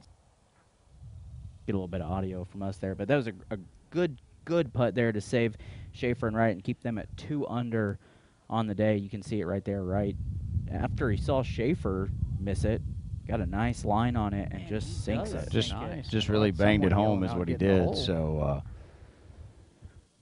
nice job of our guys with the instant replay there.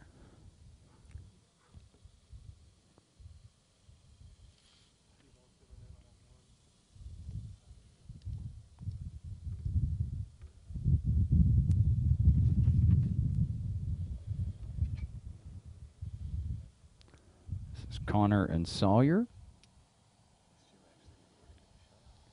1 under. Pretty good shot. He's looking at it, hoping that it doesn't roll back down. He's trying to give it the old stare down there from the fairway stop ball. We've seen, too, as to where last Sunday with the pin placement, teams could really decide where they wanted to play from. But when you put the pin right in the middle there, it makes it a little bit more difficult on where you want to place your ball and play from. And that one will stick right there. That's a nice little shot to keep them in a good position at 1 under. But it's been difficult for teams today to decide up, do we want to play behind, do we want to play side to side. So it's been interesting. Really a nice shot, and probably one of the first good kicks we've seen off that backside fringe of the frontside bunker. Draper and Lohman now looking at their shots, trying to decide. You can see them to the right of your screen, figuring out where they're going to play. That's a tough spot as well. You got a few trees in your way, and you know the sand bunkers right there in front of you as well, and you got the camera staring at you. Yeah, and they're talking about it here. He said when I hit that, it kind of leaked out to the left, and it ended up on the backside of the green fringe just behind the bunker.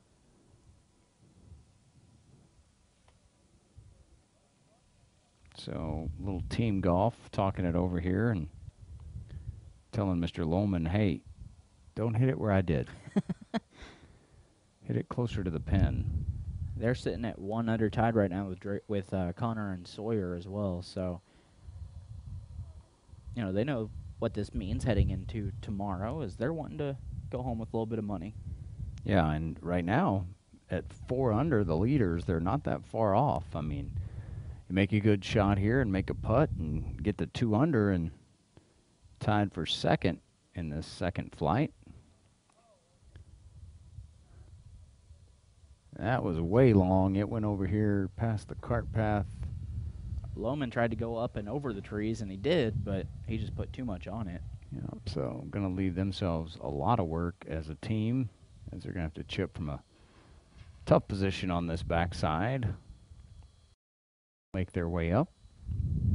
Yeah, from that spot, you really don't have a large margin for error because you can end up on that backside slope, and we've seen, and you've seen, that ball just trickle its way down into the fringe, and then you get frustrated because you're playing back and forth golf where you just can't get it to stay where you want it to. That's the kind of golf I play all the time, Cody. Yeah. I call it Army golf. Left, right, That's right. left, right. It's like a mean game of putt-putt. The clown staring you in the face. You can't get it through the windmill. I hate that clown.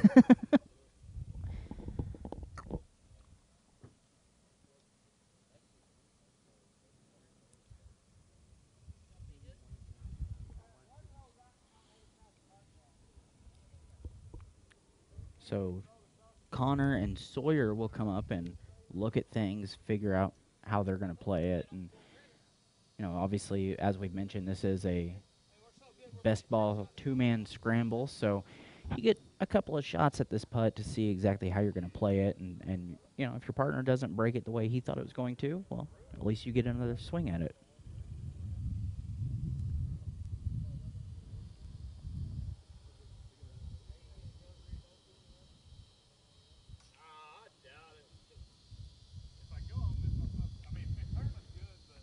Draper and Lohman sitting on the fringe there, just about a couple feet from the green, and some work to do to get to the hole.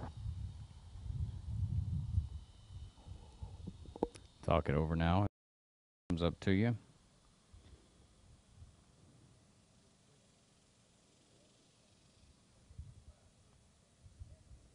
It's like, why don't you go ahead and go first? Because I'm not comfortable with my chip shot yet, so. But it looks like he has his putter out. Yeah, He's going to try and use the Texas wedge out of there.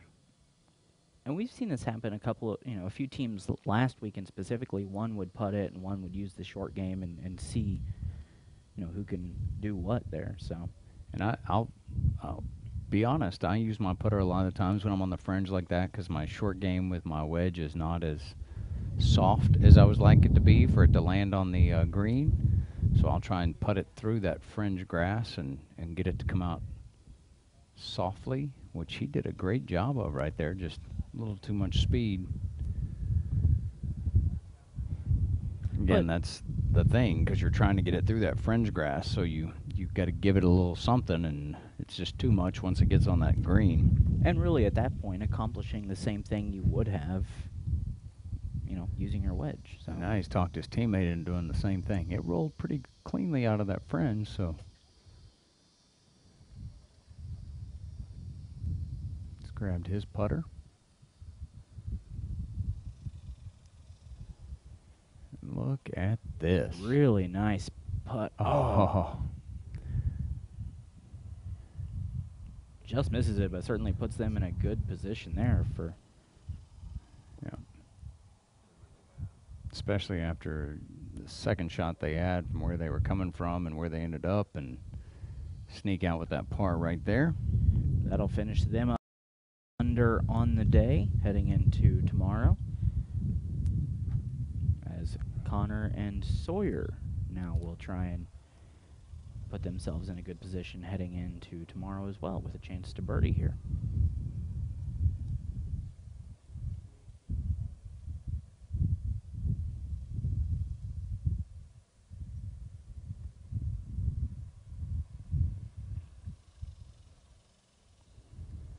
You see that big break coming across there. That slope plays a lot into it right there. So I don't know if you can see it on the camera or not. There's an old hole spot just about halfway between that putt, a darker green spot, and you almost have to roll it over that to get it to break back into that hole. He'll play it wide and take a look at it, just really thinking it was going to break the way that we all did, but it just didn't. Didn't turn as hard. So they'll have a chance to par now and finish up at 1 under on the day.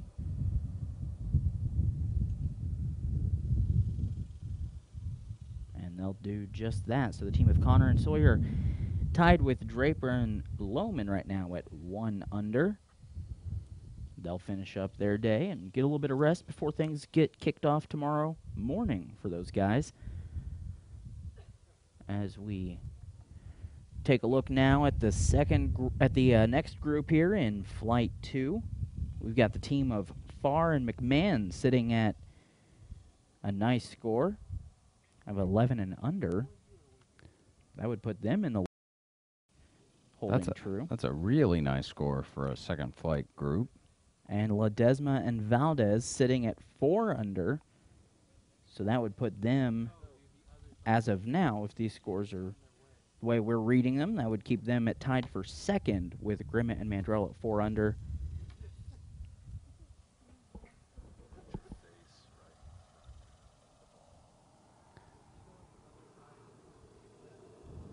It's right there. That's Farr and McMahon. Or excuse me, no, that is Ledesma and Valdez looking at their shot, figuring out what they're going to do. We've already seen a couple of teams play from that exact spot over by our cameraman. Those trees make things very difficult, and you're looking at 2 sand bunkers on either side of you, depending on where you play the ball. In the fairway, we've got Farr and McMahon taking a look at their shot, because they're playing right in the middle. Trying to put things on the green to put themselves in a position to gain another stroke. And it looks like they truly are having a great day, sitting at that 11 under. Yeah, that's our lead in the first flight right now is at 11 under. So a very good day for Farr and McMahon. I think some of these second flight guys might be ticked off. Using the S word, as in sandbag. That's right.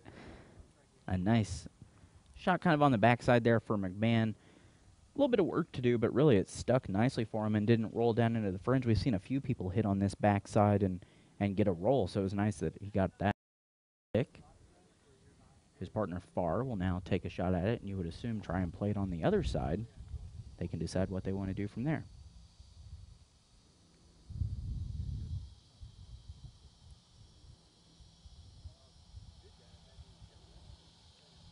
Nice smooth swing there.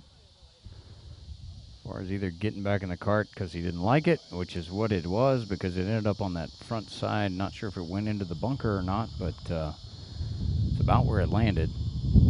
Front side bunker. He knew his partner already had one on the green, so see, our cameraman had to kind of scoot over so he'd get a better angle here and hopefully not get hit by a ball. Take a look here at Ledesma. Is he going to take the first swing at things for his team? They sit at 4 under, a very good score, just not the 11 and under that the group they're playing with. And that's that little West Texas golf shot right there. That little poke out under the trees and let it roll up there, and played it really nicely. It stayed just on the fringe. That's really a great shot from that position. Have that tree to your left as you're trying to hit, and keeping it low under those overhanging branches. And if you're playing from the fringe, and of course they're going to get another shot at here with Valdez, but if that's where you're playing from, that's kind of the best spot of the fringe to be playing from, because you're there on that ridge and you've got kind of a short distance really to the hole from there.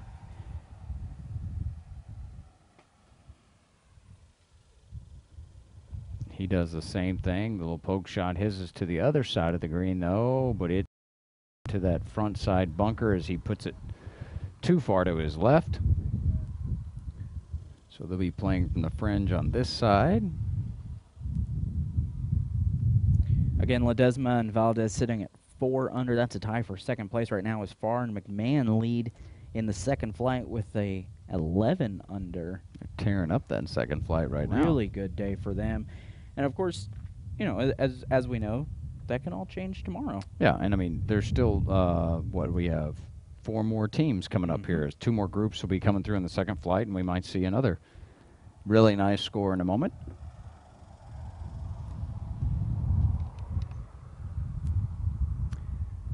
So Farr and McMahon make their way across.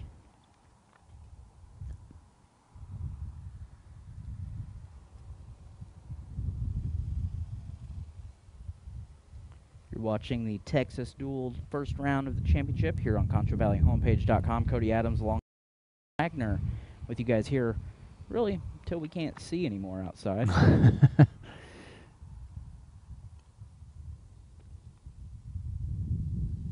And we're in the second flight with Farr and McMahon leading that second flight currently at 11 under. Ledesma and Valdez at 4 under.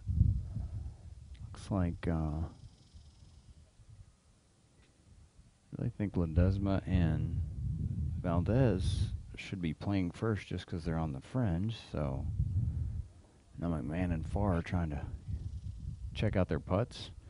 And they don't have to take that pin out, considering they're putting from the fringe, but I guess they think that they can see it well enough, and sometimes it's better to leave the pin in just so you have, you know, something for it to run into, just in case. But they seemed confident enough in this putt, so they had him pull it.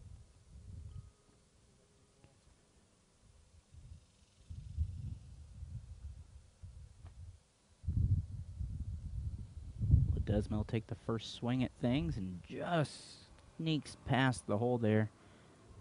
Had a good line on it, just didn't quite put it in there.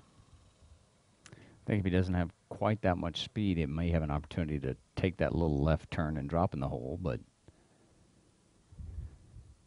he did leave him some work for their par putt on the backside. Valdez will probably try and play this one just a little bit different. Goes a little bit softer into it. And just misses it on the other side. And that's just the difference in that putt, because just a little less speed, it dropped down past the hole. But with too much speed, it stayed up on the right side. And sometimes that's the way it is. You can't just find the exact spot to get it there. Farr and McMahon now talking about it. They're sitting at 11 under in the second flight with a chance to gain another stroke. A long birdie attempt here.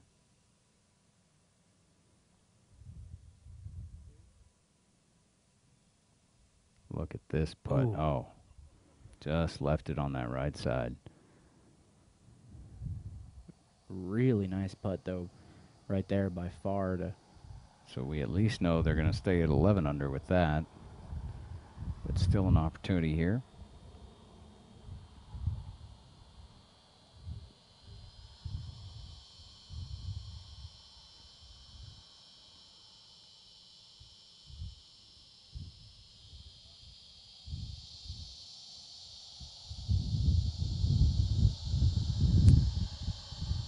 And Oh, a really what a nice great putt by putt. McMahon.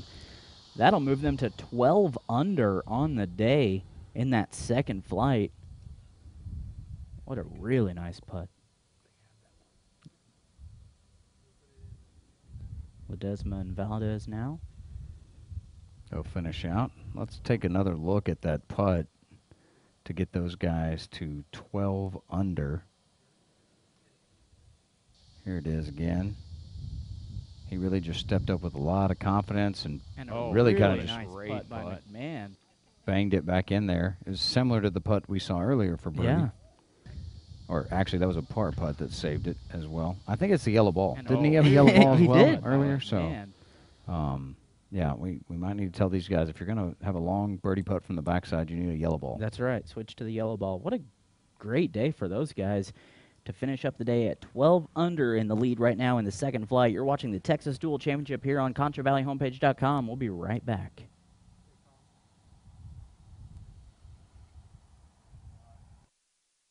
It's hard work and sacrifice, and never even thinking twice, and it's waving at people you don't know.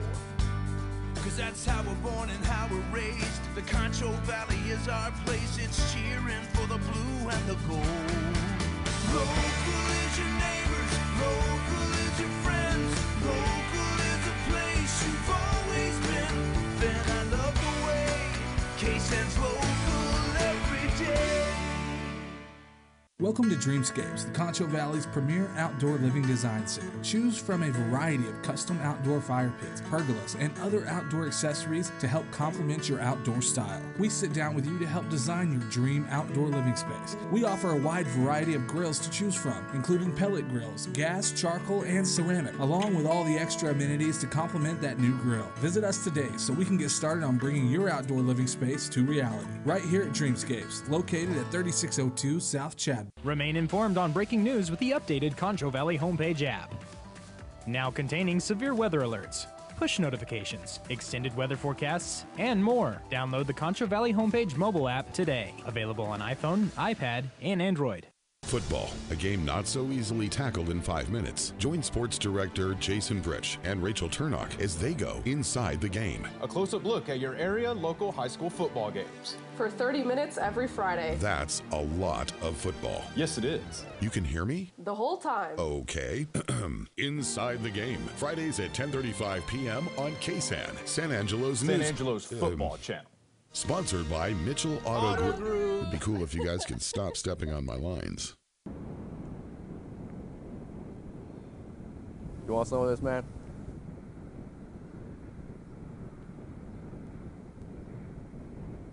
Man, I knew I shouldn't have gotten the extra large.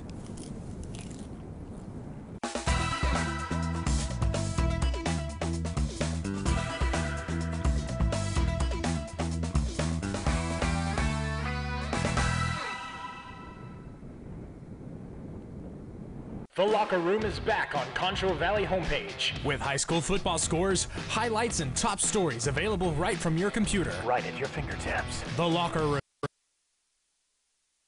The Locker Room. Only on ConchoValleyHomepage.com. Check it out today.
And welcome back here on ConchoValleyHomepage.com. We're covering round one of the Texas Duel here at the Bentwood Country Club. We're in the second flight. I'm Cody Adams alongside David Wagner. We want to thank Dreamscape and AV Audio and Video for sponsoring this and helping us out as we bring you all the coverage of the Texas Duel Championship.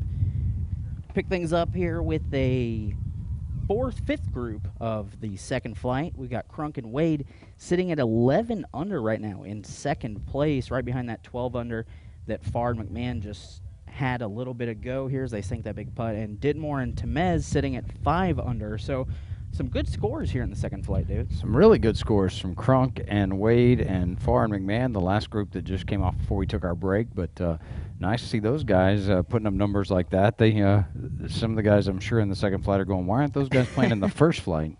They're putting up numbers like that. But very well played by those guys, and you never know. Tomorrow could be an entirely different day for them, and it is a 2-day tournament. So scores could change, reverse a little bit. Other guys could jump up above them. We'll see how it is, because we all know that golf is a 4-letter word. That's right. Just as a reminder, this is a best ball format. It's a teams going on here. We got 29 teams playing in this tournament, so it's a lot of fun over these next, well, the rest of this day and tomorrow. And you can catch tomorrow's action here on ConchoValleyHomepage.com as well, as guys try and win a little bit of money. We'll be starting about the same time, 12:45-ish, 1 o'clock, as those first teams come through. Most of them have been teeing off right around 8:30. The first, so they made their rounds to the 18th here at about a little after 1 o'clock today. They got here, and we started our coverage, and have been here ever since, and we'll be here until our last flighted guys make their way through.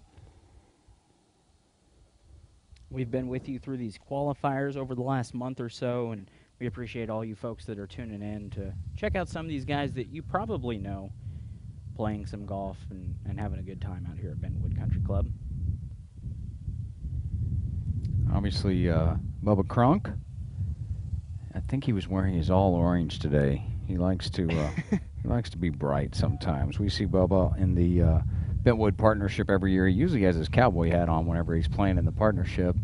And the qualifier that they qualified in the last Sunday, actually, he was not wearing it, which kind of surprised me.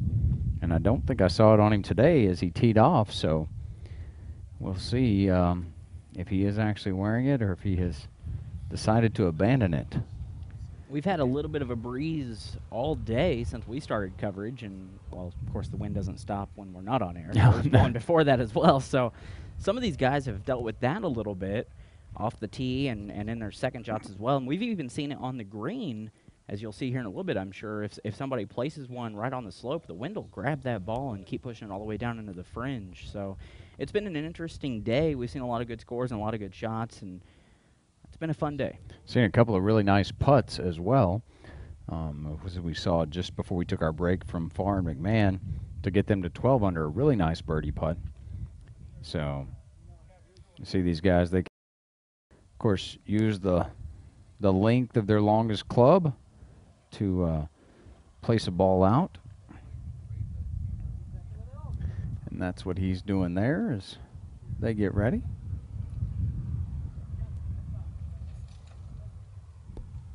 Really a beautiful day out as well. It's a little bit warm, but with that breeze, it cools things down just a little bit. And guys that have been driving by have been smiling, so that's always a good thing as well. Nobody too upset with the way they've been playing today so far. No, we haven't seen anybody throw any clubs like you do. Yeah. I'm usually searching for clubs, balls, anybody that's playing with me as they scoot away just a little bit. Well, I know you said earlier, Chief Meteorologist Dan Smith had said we were going to get to those triple digits. I don't know if we're going to get there today. We're already at 97 now at about 3 o'clock. So I don't think anybody would be complaining if we don't get to those triple digits either. But now, it is forecasted for tomorrow as well and through the weekend into next Wednesday. But, I mean, you know how it is with weather guys. Yeah, they're the only people at the board. Only people at the station that get paid 100% to be wrong 50% of the time. That's right. You know, and when you're wrong, you just blame it on Mother Nature, and everyone forgives you. Funny how that works. Yeah. I get something wrong and I get 8 emails. That's fake news. Yeah, right. Cody, yeah. Exactly. There's no such thing as fake weather. There should be. We need to start that hashtag fake weather. In West Texas, there's a lot of fake weather because you never know when it's going to change on you. But today's really been nice. We've got, as I said, 29 teams out here playing and enjoying the beautiful weather, and we'll be here covering all down to the very last one. Dark to see, and then we'll pick things back up tomorrow as we continue coverage here of the Texas Duel at Bentwood Country Club. A little searching for a ball. They decided to just go with the one they know where it is. So Crunk and Wade getting a little rangefinder action there. And then there's a shot of Ditmore and Temez. And we've got already a little bit of a bunch up here in this second flight. As we said, Farr and McMahon sitting at 12 under right now. Crunk and Wade right behind them at 11 under. Then you've got Grimmett and Mandrell. They're done for the day at 4 under, and Ledesma and Valdez done at 4 under. And then Ditmore and Temez in really third place right now at 5 under. So they're trying to add to their score and head into tomorrow with the best possible spot they can be in as Crunk takes his first swing at things. And just going to get right onto the green. Rolled right off that fringe, and it's still a little bit of work to do, but a nice shot from Bubba to get his team in a good position, at least for now. His partner Wade now will take a crack at the same shot and figure out if he's going to play it kind of the same or, you know, try and get him a little bit closer, obviously, if he can here. I love this because, you know, that's not my style of golf. He pulled out 3 clubs because he's a good enough golfer that he's trying to decide which one he really needs to use. I just grab one, and I'm like, okay, let's go with this guy. Yeah, so I hit well with the 7, so we'll go with that. Well, I know I hit my 7 well. It's 300 yards, David. It's okay. I hit my 7 fine here. Play it straight. So get there in 9 if I have to.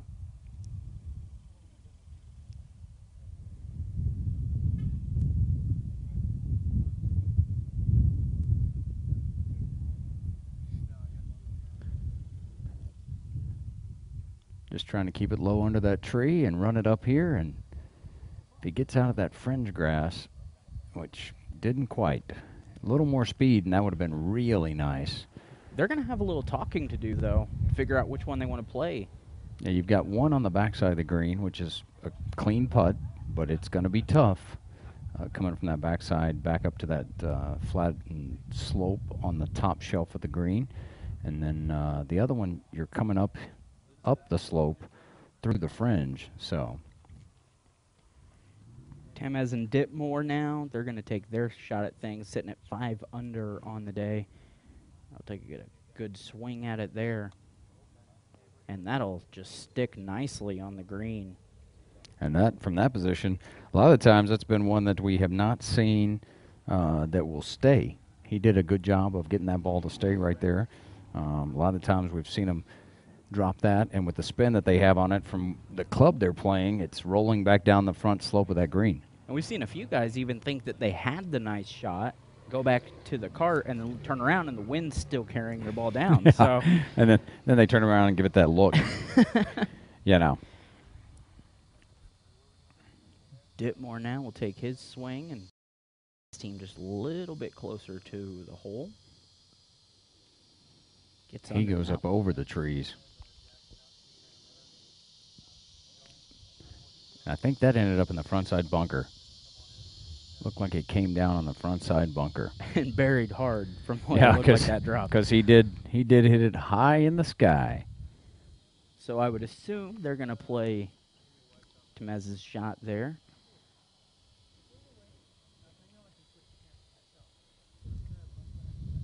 But again, right now, Crunk and Wade sitting at 11 under, trying to get themselves into a tie right now with Farr and McMahon. They're sitting at 12 under here in this second flight. We've got 6 groups here in this second flight, so 12 teams vying for, hoping to be in a good position tomorrow to win, take home a little bit of money. It's always nice to take home money after a tournament. Yeah, it is nice. It's nice to take home money anytime. And even pro shop credit. I mean, I'm okay with that as well most of the time. As we play a lot of these benefit tournaments and try to enjoy ourselves in those. This group teed off this morning just before 10 o'clock, 9:50 a.m. Get things rolling for these guys, and it's much cooler at that point than it is now, sitting about 97 degrees, and the breeze picking up just in time. I'm sure they're happy it's picking up now as opposed to when they were hitting their second shots.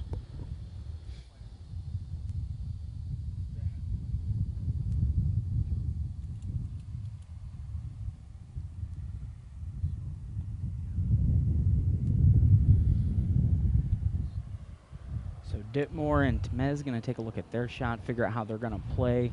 Also Crunk and Wade looking at their ball, trying to figure out how they're going to play that, as it looks like they're going to play from Crunk's shot that ended up on the green.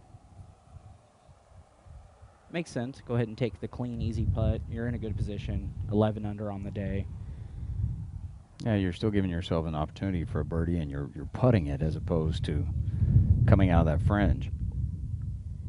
Well, and earlier we saw some strategy with Wiggum and Wisdom trying to decide what they were going to play. They were in the sand bunker, and they decided to play that shot, and it backfired a little bit on them. So, sometimes you just got to play it safe. And you see Crunk and Wade here obviously getting to the other side of the green to really get a good look at it, because if you can get lower than the hole there, you can really see if there's a break in there where that plays. Wade, you see him getting about halfway there. He's going, this is about where I need to see what that's going to do.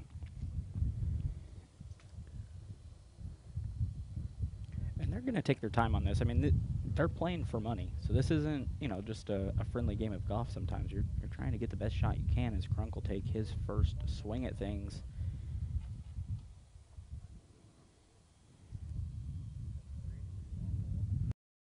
Off, the wind sometimes breezing with you, and it makes you feel a little uneasy over your putt, so step away from it, and that's what most good golfers will do. They'll take that time just to step back and get resettled. Look at this putt. Look at this putt. Oh, Bubba thought he had it too, as you see him drop his head back, and he thought he had drained the long one. His partner, Wade, he'll take a look at it as well. It's always nice to see your partner go first and, get a good chance at things just to maybe correct it a little bit. Get a read on it. I mean, obviously you play a lot of those benefit tournaments, scrambles, four-man scrambles, where this is just a two-man, but you play those four-man scrambles, and people are always giving the best putter an opportunity to look at that hole. As you see the replay there as it just rolls by on that right side. Really had a good line on it, just a little bit too much speed, didn't quite break like maybe he thought it was going to, but that's a tough putt. Maybe if he didn't have that speed, it does fall to the left and falls in the hole, but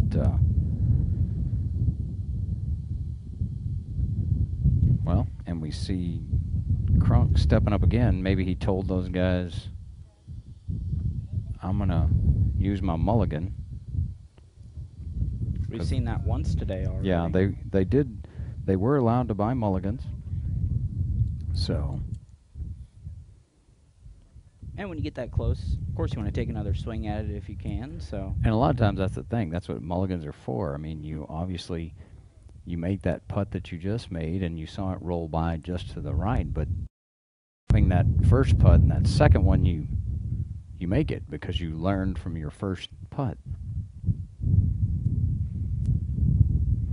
Be a little bit softer on this one.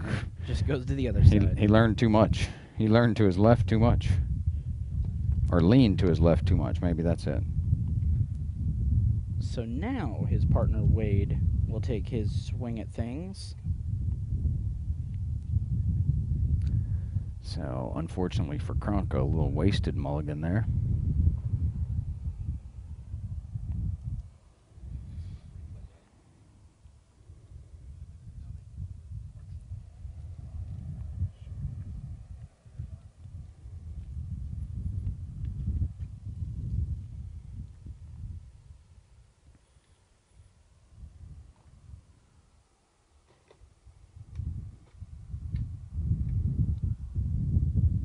So Wade,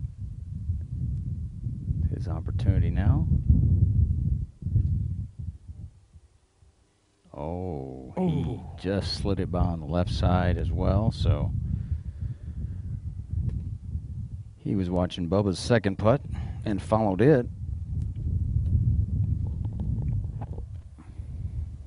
So they'll put themselves in a spot for a par there to finish up at 11 under if they can. Ditmore and Temez now 5 under. They're going to take their swing at things and try and better their score. Chance to move to 6 under if he can make this one.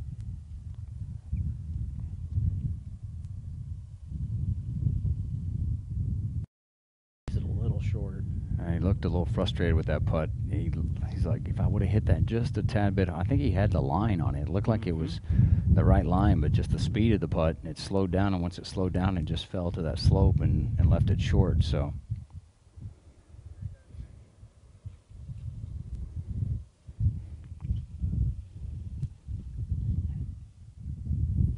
Ditmore will take his swing at things. Try and best his partner there.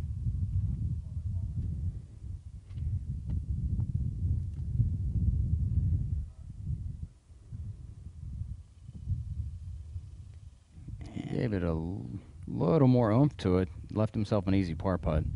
So they'll go ahead and knock that out. Finish up their day.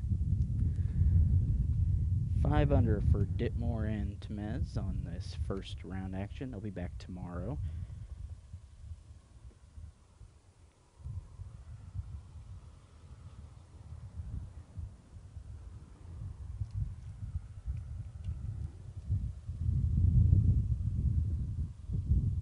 We're starting to bunch up a little bit here on the 18th as we've got a group waiting in the fairway, and then I can see a couple of more groups on the tee box behind them. So these guys obviously playing as well as they were, you know, with Crunk and Wade. They were taking their time with their putts, and now we've got several teams that are bunched up here. Obviously they're going to want to take their times because they've got a good lead on that. So here's a replay of that putt, and it just rolls by on the left side, that long one again from Wade.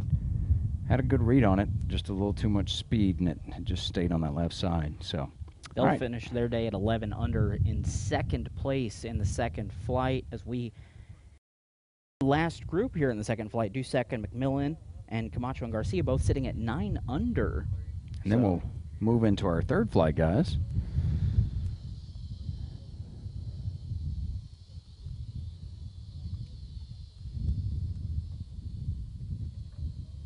Some good scores here in the second flight today. Yeah, pretty impressive because some of the first flight guys are wishing they had some of the scores that the second flight guys have. Absolutely.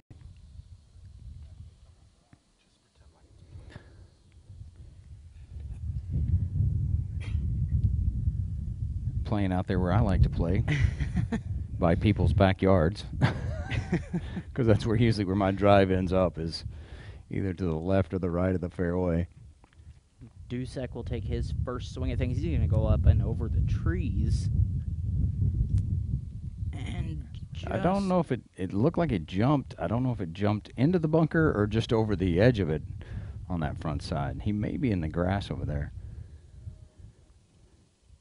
Well, his partner, McMillan, will certainly try and put him in an unquestionable position and try and get him a little bit better spot. Yeah, if you put that on the green, that'll make me feel a lot better about my ball being over either in or around the trap. Yeah, just go ahead and do that for us there.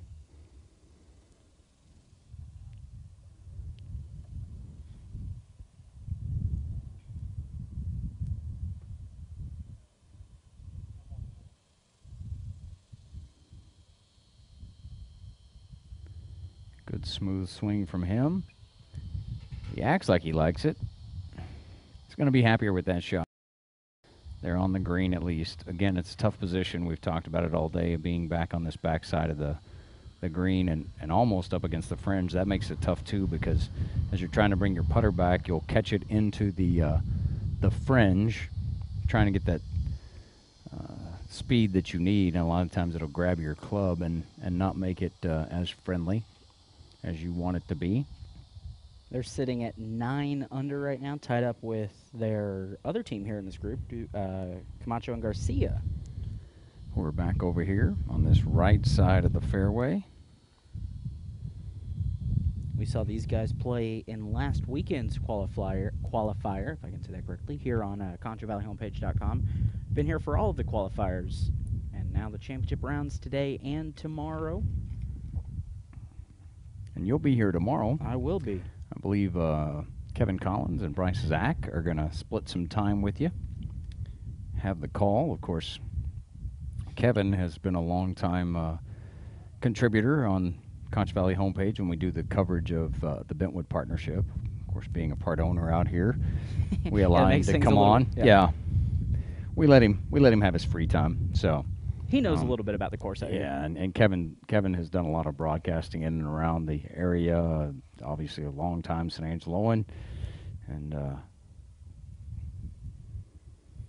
friend of Concho Valley Homepage. Let's put it that way. So we'll pick that coverage up tomorrow between 12:45, 1 o'clock, somewhere in that range. Be sure to join us as we bring you the Texas Duel, brought to you by Dreamscape and AV System. And look at this shot. He did a great job of putting that right on the green a little bit. Left him with a pretty decent birdie putt.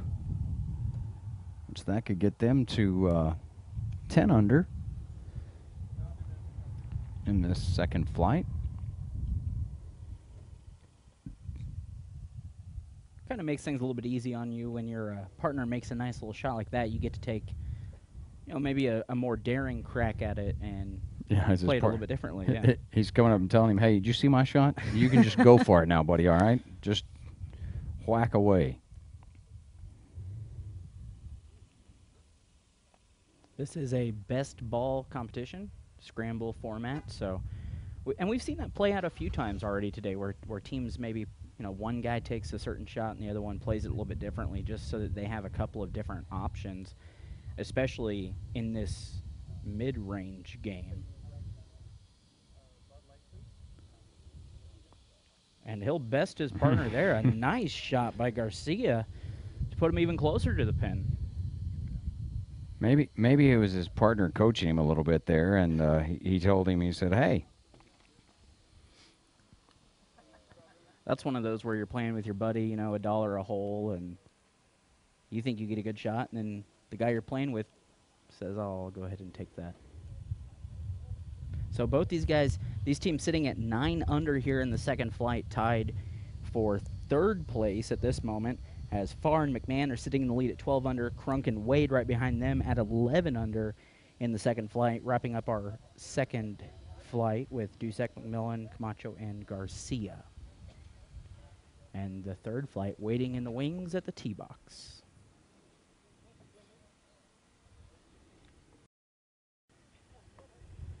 Good replay there of his swing out in the fairway, really smooth, and you see the good follow through there.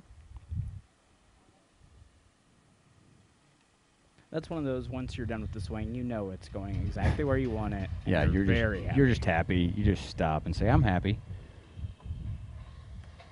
Nice ball marker there for Dusek.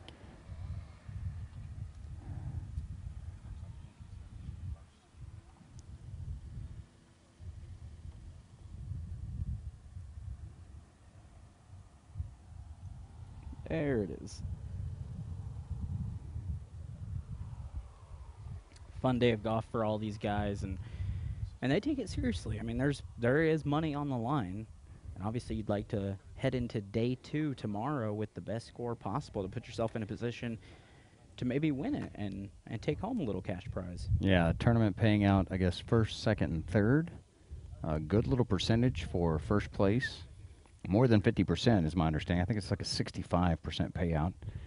And then pretty decent for second as well. And then you're going to make your money back pretty much for third place, which isn't too bad to pay for your qualifier and get 2 free days of golf. And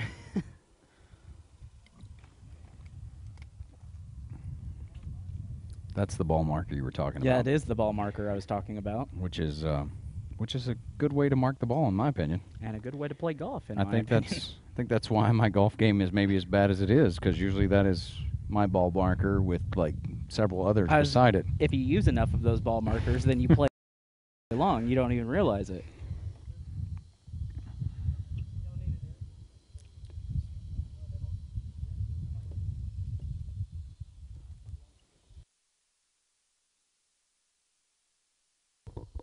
We got Bubba Crunk jumping up here in the booth with us. How's it going, Bubba? I know you almost had yourself a really nice putt. We did.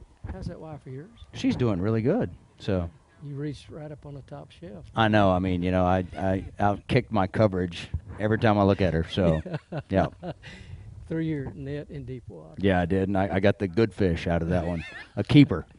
Good to see you guys. Wish us luck. Good to see you, sir. Hope that 11 stands up. Yeah, I know. Yeah. Best of luck to you guys tomorrow as y'all finish out. Bubba Crunk stopping by the booth there. Really good round of golf for those guys. They sit in second here in the second flight. Should have asked him about the cowboy hat. Dang it. Should have. Missed opportunities. I know. McMillan will take his first swing at things. A nice line for McMillan. Oh, and just misses it to the left. You see Dusek giving it the side view head there. He kind of turned his head to the left. He was like, is that going to make it in?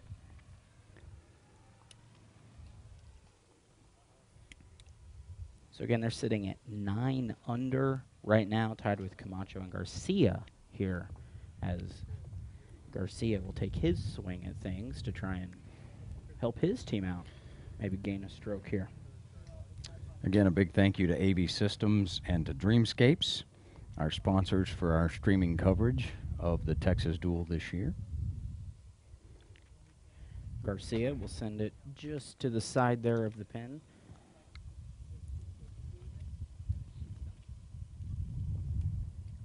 As Camacho will step up and try and help his team out here.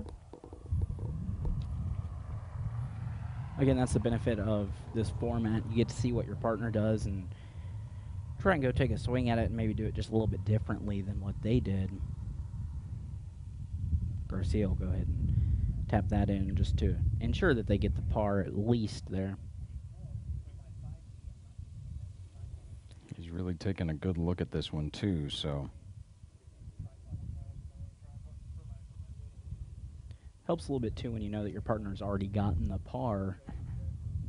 Gives you an opportunity really just to run at it. Mm-hmm.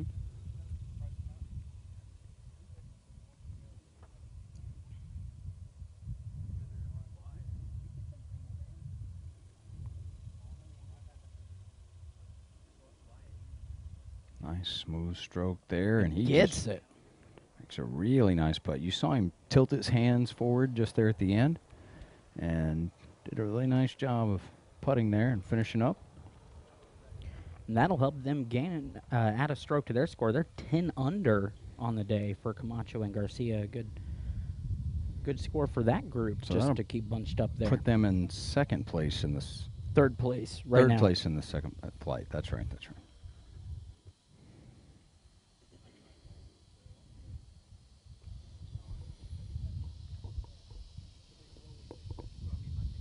So some really good scores here in the second flight, setting up for a really, really fun day tomorrow for the final round of the Texas Duel Championship here on ConchoValleyHomepage.com as Dusek and McMillan try and get the par here to stay at 9 under on the day. And he'll do just that.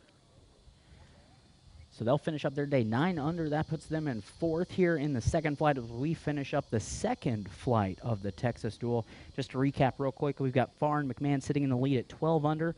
Crunk and Wade right behind them at 11 under. Camacho and Garcia, as you just saw, now at 10 under. And Dusek and McMillan at 9 under. So, again, a really fun day setting up for tomorrow for those guys. We're going to be here on Concho Valley Homepage covering it for you starting tomorrow at about 12:45. Take a look at that putt right there by Dusek to ensure the par to get them at 9 under again on the day. So some really good scores for that second flight today. Here in the third flight, off in the fairway, we've got the team of Gutierrez and Gutierrez, as well as Montgomery and Vincent. Gutierrez, that team, they're sitting at 2 under on the day. Montgomery and Vincent sitting at 5 under.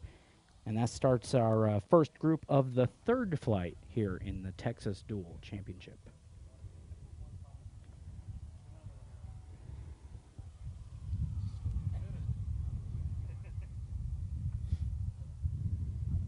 So we got a couple of guys over on that far right side of your view.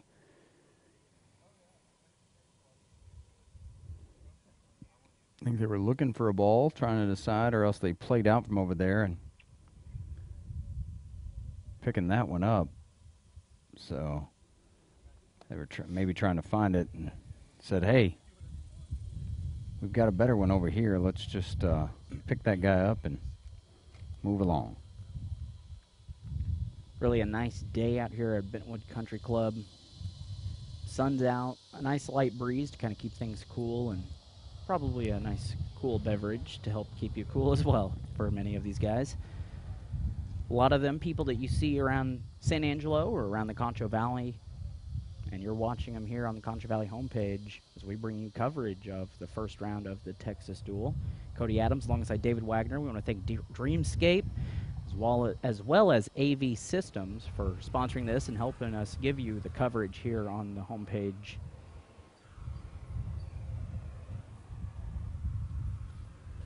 Vincent now with his approach shot. Just a little off the front side of the green and the fringe. We've got 29 playing today, or excuse me, 58 teams. 29 groups. 29 groups, yes. 58 teams playing today and tomorrow. We've got, let's see, 1, 2, 3, 4, 5, 6 groups here in the third flight. So 12 teams battling out to try and take home some of that money, setting themselves up in the best position for the final round tomorrow.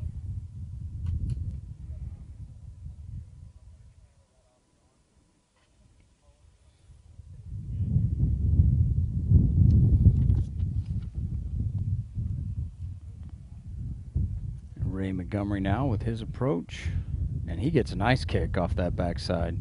Rolls it out on the green, so little fist bump from Vincent.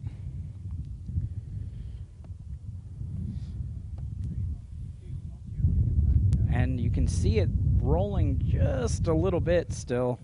Yeah, that wind. Here's that chip shot from the other side of the cart path over here for these guys that kind of scrambling to get up on the green.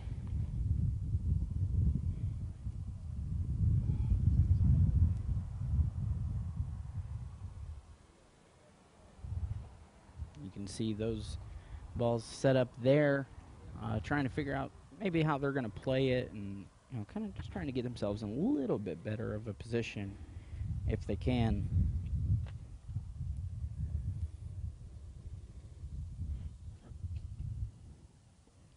Team of Gutierrez and Gutierrez are sitting at 2 under on the day here in the third flight.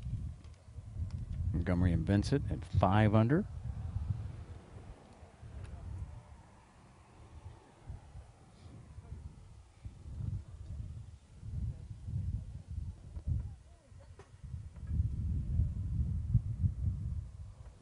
We've seen a lot of the guys playing actually from this position quite a bit today, from just outside the green.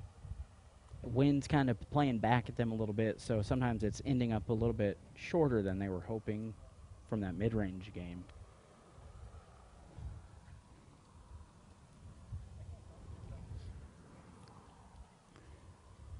Mr. Montgomery repairing a ball mark there.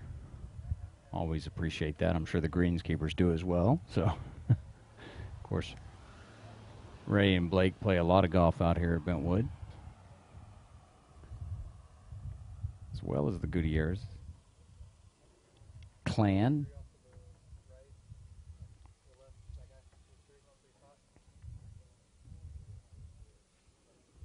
He's putting from the fringe as well. Get it up over that ridge, and he does. Look at this. Look at this. That's really a nice touch by him.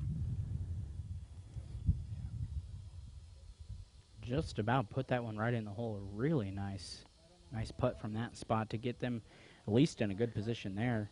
That's going to be the par, so now he can really make a good run at it. As if that first putt wasn't a good run, and look at this one, just a little short, unfortunately, but they have their par. They'll finish out their day. 2 under. Vincent and Montgomery now, and Blake looks like he's going to take the first shot at this putt, and Ray's saying just a little to your right. Play it to that right side. We've seen a little bit of trouble from this position just because that is that downslope of the green there, and it's kind of hard to know where it's going to slow down on you and where it's going to break on you.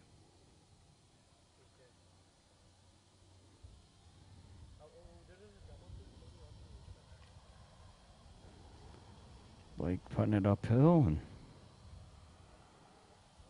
leaving it a little bit short, and that's what we've talked about. That slope is really sometimes difficult to judge, to know how much speed you want to put on it, because you don't want to end up on the backside coming down the other end of the green.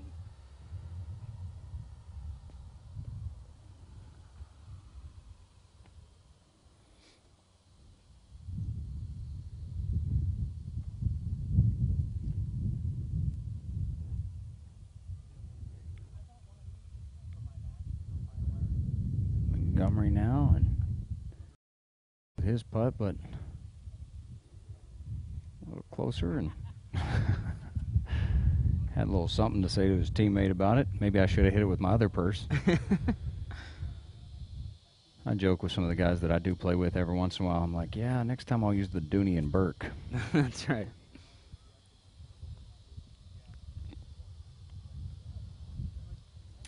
Vincent finishes out. Hats off and handshakes for everybody. Good first day of the tournament. Who knows if they'll be paired together tomorrow or not, depending on scores. So the pairings will change. Montgomery and Vincent will finish their day at 5 under in the third flight. The current leaders in that flight.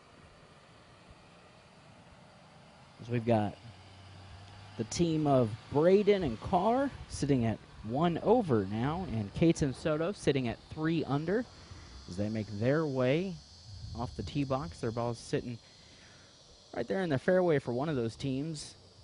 And that's what we've seen, a lot of teams playing kind of almost in that exact same spot, actually, in all of the flights today. So really some good golf from a lot of guys today, and it's made for some entertaining scores so far in all of these flights, and setting up for a really fun day tomorrow here on Concho Valley Homepage. Again, these streams brought to you by Dreamscape and AV System. We appreciate those guys for giving us the ability and opportunity to do this and bring you some of the action here from the Texas Duel, the 18th hole at Bentwood Country Club. Cody Adams alongside Tanner will be here until the sun goes down. And then we'll be back. Well, I'll be back tomorrow. David's leaving me. Sorry. It's fine. I do have to go help out. I'm actually, as I said earlier, I was committed to something else. I committed to MC the Boy Scout Claybird shoot tomorrow out at the San Angelo Claybird Association, so a good benefit for those guys. Hopefully a lot of shooters will come out there and make some money for the Boy Scouts. Yeah, you can register right there at the event as well. So yeah, that gets underway right around 8:45, 9 o'clock. So if you last minute like to Claybird shoot and want to come out and help out the Boy Scouts, go ahead and do that. Daryl Cates there with his approach shot. Looks like he likes it, and he's going to love it as it... Oh, that almost went in the hole. Almost went in the hole. What a great shot by Daryl Cates. Maybe the shot of the day so far. That lipped out. Daryl, I think, likes the TV cameras. I did see Daryl and his wife Donna yesterday. They were eating lunch out at the airport. Little Chinese food, which is always good. If you haven't had the Chinese food at the airport, you need to go out there and try that out. So, but yeah, I saw them yesterday and was talking to him, and I was giving him a hard time. I said, when you play tomorrow, I'm going to give you a hard time. So maybe that's why he tried to make a good shot here, just so I wouldn't give him flack. Oh, you see it right there, just Yeah, it sneak just- right by. Just rolled around the edge of that hole and unfortunately didn't get enough of it to drop in, so. That team of Cates and Soto right now sitting 2 strokes behind the leader in the third flight. They're sitting at 3 under. They're about to make a birdie putt, it looks like. So that should put them at 4 under for the day here in this third flight. Yeah, they'll be happy with that score heading into tomorrow. Give them a real chance to win and take home some money.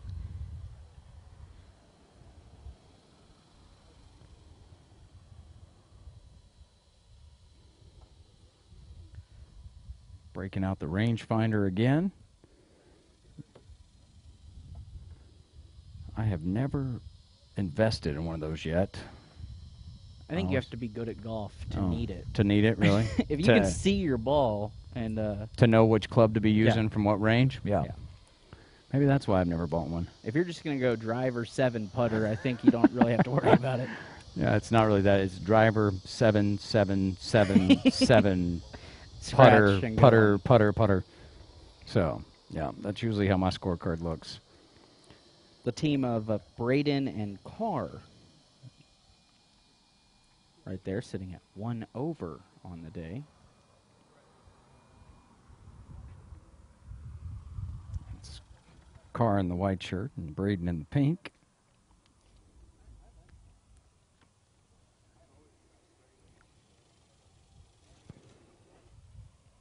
They'd certainly like to have a similar shot to Kate's earlier and maybe give themselves a chance to get to even on the day. I'm sure they'd just like for theirs to go in instead of roll past it. Yeah, right? What a great shot by Daryl Cates a moment ago.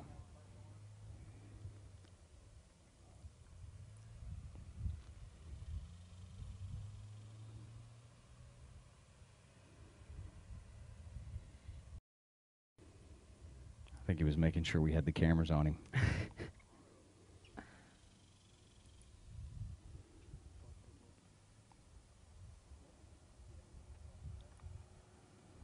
Nice smooth swing on it there. Yeah, Little just a overshoot. little much. Back all the way back here on the back side of the green, off in that first cut, just off the fringe. His partner Braden will take a shot at it and try and put him in a little bit better position. Sitting at 1 over on the day in this first round of the Texas Duel Championship here on ConchoValleyHomepage.com.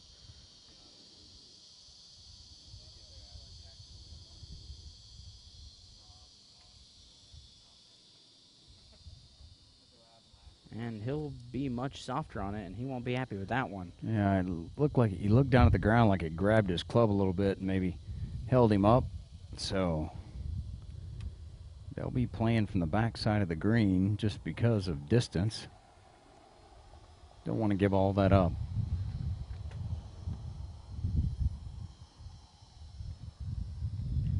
So, just to recap real quick, we got Sotes and Cates and Carr and Braden in this second group of the third flight.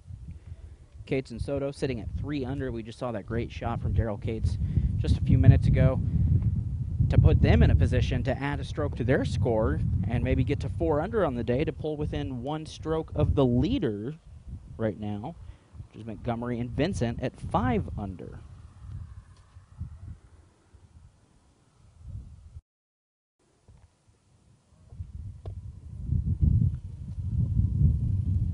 We've had a lot of nice play today from a lot of these guys and some really good scores as you see Cates and Soto walk across the green there. Have to be really happy with their positioning.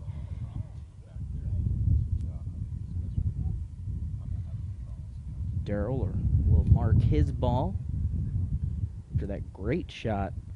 Cates, come on. Tip your hat or something, man. That was a great shot.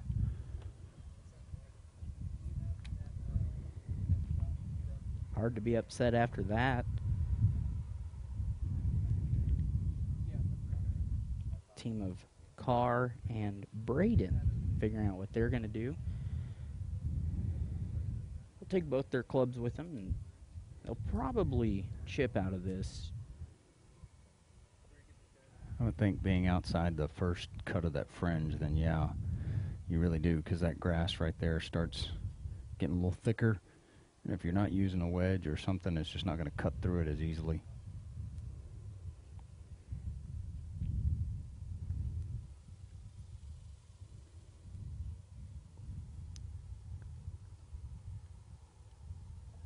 Just flop it up there and let it roll towards the hole just a little too much.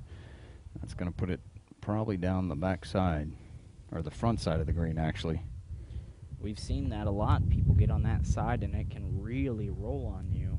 That slope is much steeper than it looks like sometimes, but especially with the wind, sometimes it'll keep it going a little bit faster than you'd like as well. As Braden will try and put his team in a little bit better of a position.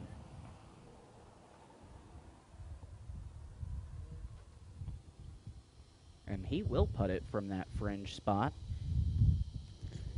Again, just couldn't get enough of it on there, so.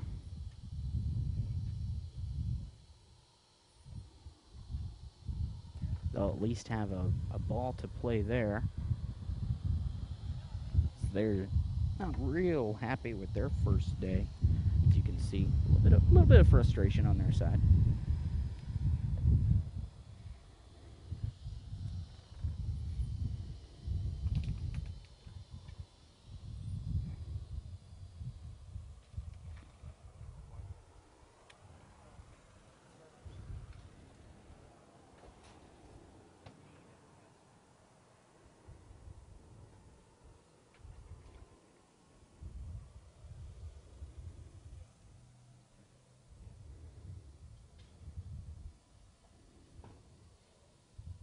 Take a good look at it here and try and see what they're going to do. It's kind of a tough spot because, you know, if you go too hard and miss it by too much, you're ending up on that front side of the green down that slope.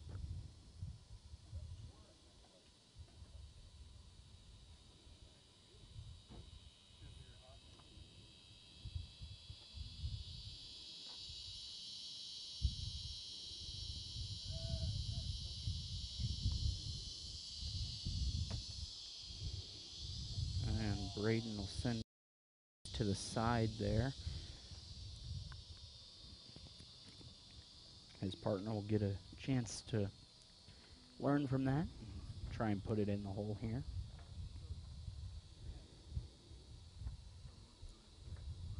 Seen some really good golf all day today from all these different groups. Our first couple of groups that went off this morning in the first flight, they played really well, saw a lot of good scores, but a lot of good scores in the second flight as well today, so it's been pretty impressive with the guys we have. Obviously, we're already down into our third flight guys now, and just a couple more hours of coverage here on ConchoValleyHomepage.com. Well, we'll be here until they finish out, but hoping it could only be a couple more hours. At some point, the sun does go down, so...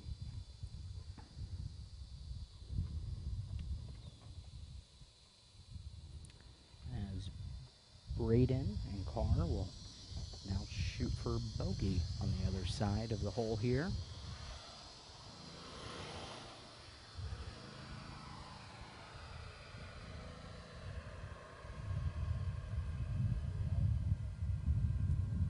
And Braden will put that one in. That'll take them to 2 over on the day. Not a lot of talking to have to be done for Cates and Soto. Daryl Cates put them in a really good position here to gain a stroke with that great shot from the fairway, and he'll sink the putt. That'll gain them a stroke. They'll move to 4 on the day to put them in second place in that third flight behind Montgomery and Vincent sitting at 5 under. A good day of golf for all these guys, and they'll be back tomorrow. Maybe not together, but they'll certainly be back tomorrow to try and improve and maybe take home some money.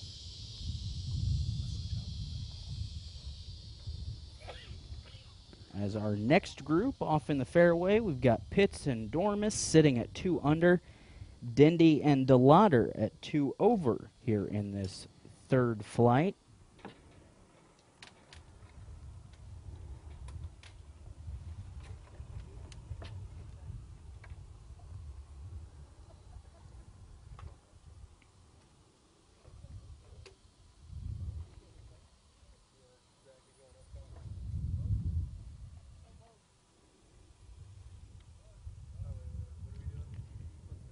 58 teams playing today in this Texas Duel Championship. 12 of them here in the third flight as we get close to wrapping up this third flight. We've got 6 groups playing and some good scores from everybody here.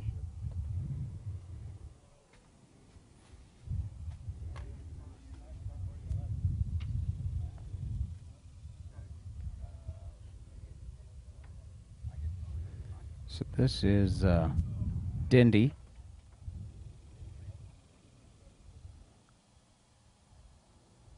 From the left side of the fairway.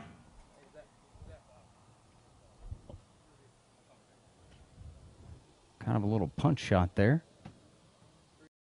He has enough. He does have enough. He has a little too much as it goes through the green and to the fringe on the backside by the backside bunker. Sometimes when you're playing from that side of the fairway as well, you see that the other sand bunker kind of staring at you, and you obviously want to miss that as much as you can, and that can cause you to play a little bit too far over to this side. Yeah, you push it to the right, just trying to stay away from the sand as much as possible. Pitts and Dormis out there taking a look, trying to figure out what they're going to do. They sit, again, at 2 under right now in a tie for third place with Gutierrez and Gutierrez here in the third flight. We'll recap all the scores here in just a little bit.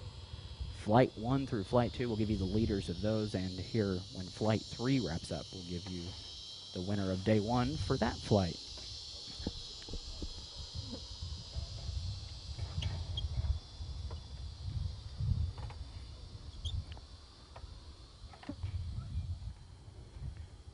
We want to thank Dreamscapes and AV Systems for helping us stream this Texas Duel Championship to you guys out there on ConchoValleyHomepage.com. Appreciate you joining us and watching some of these fellows.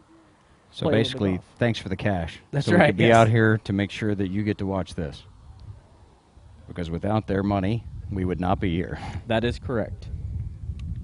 And it does take a little bit to put on a production like this. You know, we got to thank our engineers and all of the staff at KLST and KSAN and Concho Valley Homepage that come out and help. We get a lot of our studio camera ops, our creative services guys, engineers, everybody that come out and take part in this. Some of our news anchors. Yeah, every now and then. Those bums will come out here. They just want to get out of the office. That's absolutely correct. Enjoy this beautiful day at a golf course. The only thing that would be better is if I was playing. Yep. And we probably should have entered. I know. In that 6th flight. We talked about it last Sunday. Yeah, some of these guys were very smart in choosing, you know, where they wanted to play and when they wanted to play to kind of ensure the chance to play this weekend.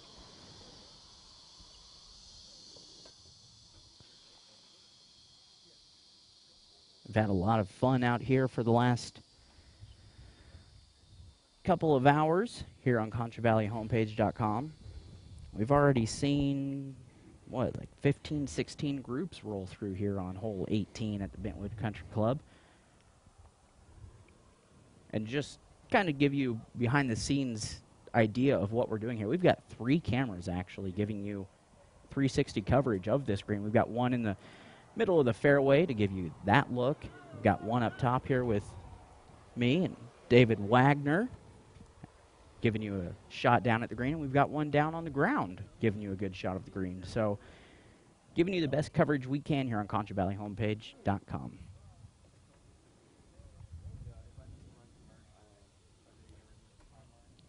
As Pitts and Dormis take a look at what they want to do. They're 2 under right now here in this 3rd division. Teed off this morning about 10:30.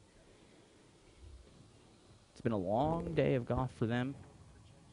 They just want to be in a good position heading into tomorrow. The Lauder will swing at things first. They're just off the green, right outside that sand bunker between the green and the sand bunker. So they'll get a good look at things and see kind of how they want to do it. Dindy will use a wedge from out there and try and get them a little bit closer, maybe set up a good par putt. This looks like a pretty good chip shot right. Oh! That was very similar to how Cates' approach shot came in a while ago, just ran around the backside of that lip and then lipped on out. Would have loved to have had that one fall in. I'm sure that would have given him the birdie there. But always makes for the nice end to the round, huh? it's a game that makes you want to play more somehow. Get frustrated for the first 17. You have one good shot on the 18th, and you want to keep playing tomorrow. Finish out that day. You make that shot, it makes you want to come back 2 or 3 more days. And a good shot there by DeLauder as well. So they'll have a chance for a fairly easy par. This is a best ball competition. Scramble format. We have twosomes playing here in groups.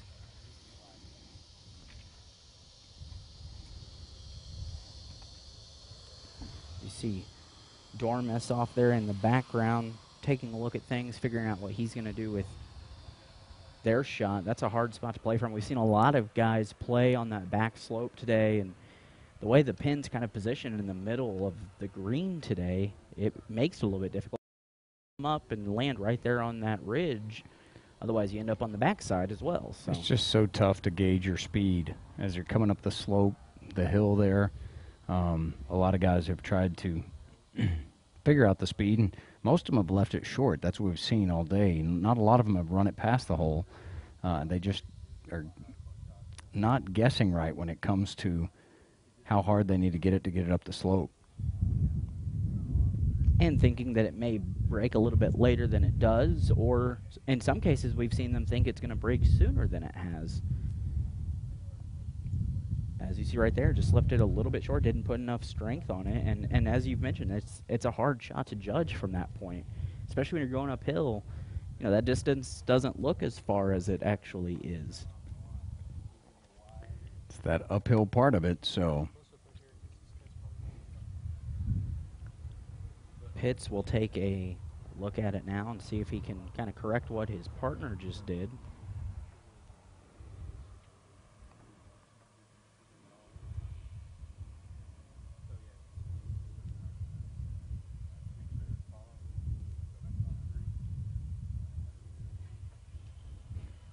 And he'll leave it short as well. Had a good line on it, just not enough muscle in it. And that's been the case. We've talked about it the entire time. We just mentioned it a second ago as well. That's just see so many of these guys that have been leaving it short from that position all day today. They'll have a chance for a you know, not a give me by any chance, but a pretty easy chance for par here. That would keep them at 2 under on the day if they could make that. Or that they'd have to be pretty pleased with heading into the final round of 18 tomorrow. Dormus will take the first swing at things for his team.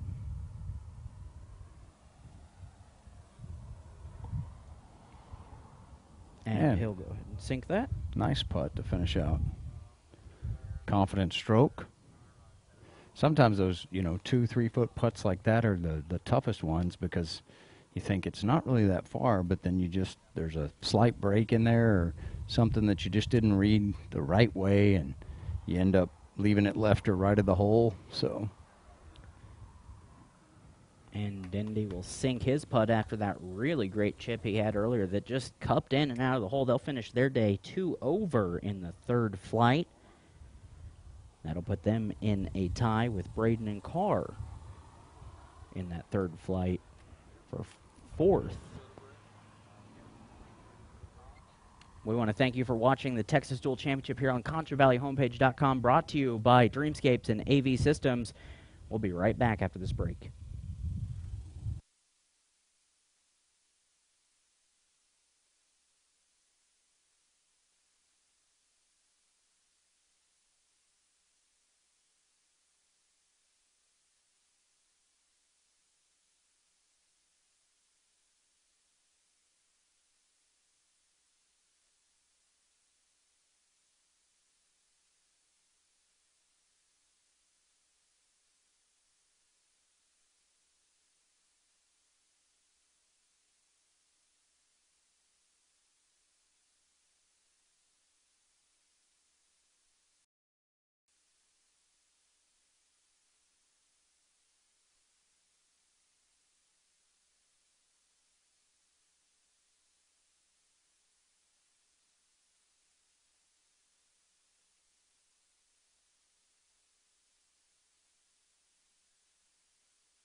Dreamscapes, the Concho Valley's premier outdoor living design center. Choose from a variety of custom outdoor fire pits, pergolas, and other outdoor accessories to help complement your outdoor style. We sit down with you to help design your dream outdoor living space. We offer a wide variety of grills to choose from, including pellet grills, gas, charcoal, and ceramic, along with all the extra amenities to complement that new grill. Visit us today so we can get started on bringing your outdoor living space to reality. Right here at Dreamscapes, located at 3602 South Chad. Remain informed on breaking news with the updated Concho Valley homepage app.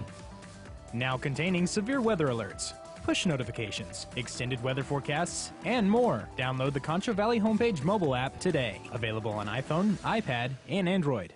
Football, a game not so easily tackled in 5 minutes. Join sports director Jason Brich and Rachel Turnock as they go inside the game. A close-up look at your area local high school football games. For 30 minutes every Friday. That's a lot of football. Yes, it is. You can hear me? The whole time. Okay.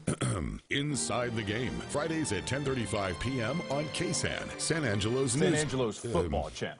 Sponsored by Mitchell Auto Group. It'd be cool if you guys can stop stepping on my lines. You want some?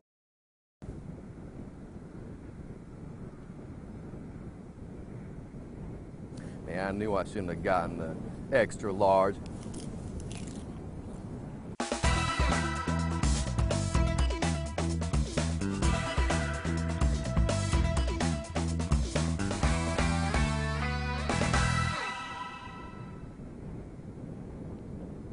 The Locker Room is back on Concho Valley homepage with high school football scores, highlights, and top stories available right from your computer. Right at your fingertips. The Locker Room. The Locker Room. Only on ConchoValleyHomepage.com. Check it out today.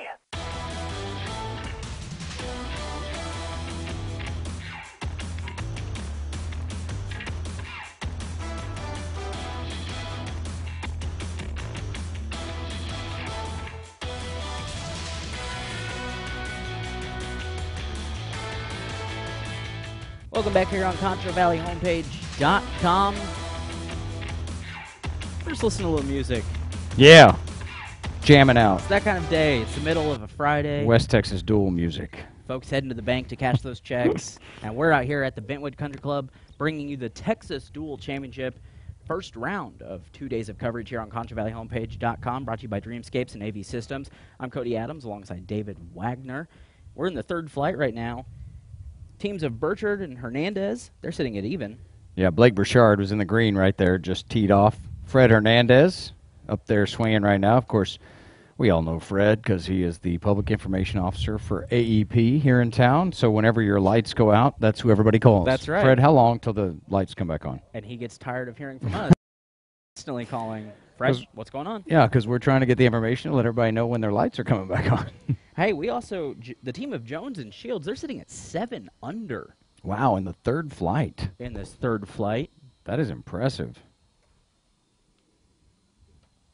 So we've seen a good day of scores really from a lot of these guys, which has been a lot of fun to watch, and it's really setting up for a fun day tomorrow. They're sitting 2 strokes ahead right now of Montgomery and Vincent, who is 5 under, and Cates and Soto right behind them at 4 under.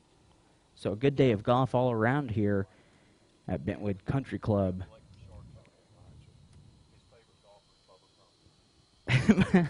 What was that? He's giving us a little information here.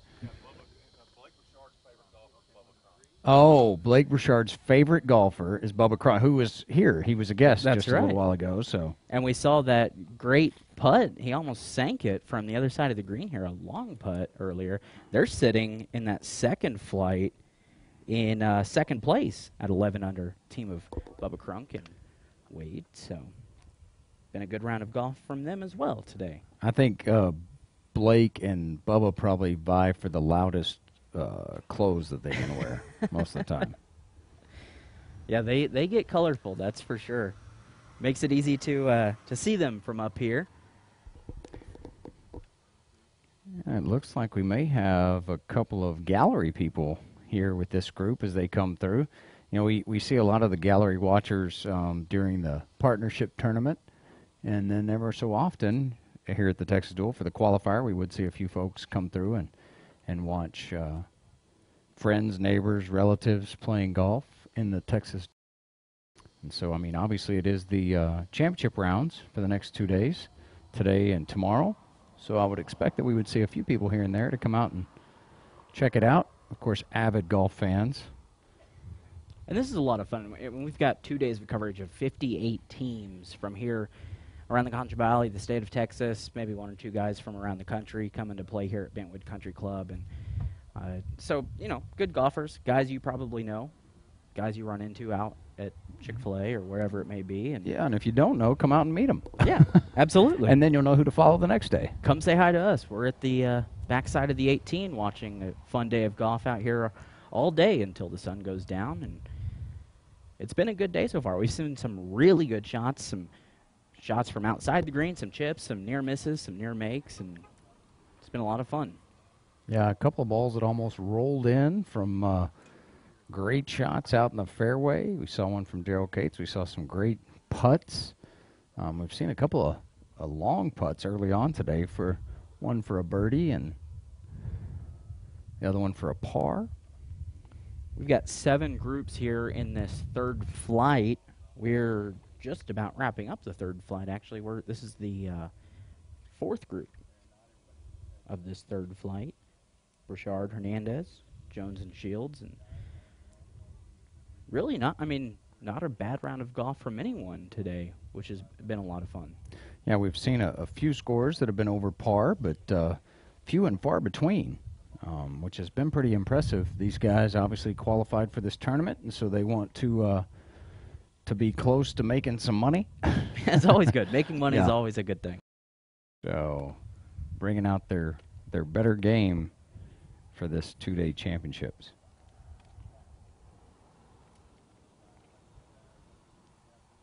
Playing from way back there in the what I like to call the drainage ditch. Not sure where that ball went right there. He's trying to play his look like his hybrid. It's my favorite club. I call every club of mine a hybrid. Yeah. Because you never know if it's going to go 200 yards or 300 yards, 2 feet. That's why it's a hybrid. This team of Jones and Shields sitting in the lead in this third flight with 7 under on the day. And, of course, just because you play a really good round of golf today doesn't mean that's necessarily going to be the case tomorrow. Golf's a finicky game like that. So. Yep, tomorrow everybody that's playing really well, that's posted these 11, 12 under scores, might be playing 2 or 3 over tomorrow. We invite you to join us again tomorrow here on ConchoValleyHomepage.com. I'll be on the call, and we'll be bringing you some golf coverage on a Saturday. It's going to be hot, so it's a good reason to stay inside and watch. Jones now. And he pokes it up over the tree and back out in the fairway. Gives him a good position for a third shot after playing from a tough position over there on that left side. I mean, if you do hook it that way off the tee box, you're in a bad way usually. And as we see, and as we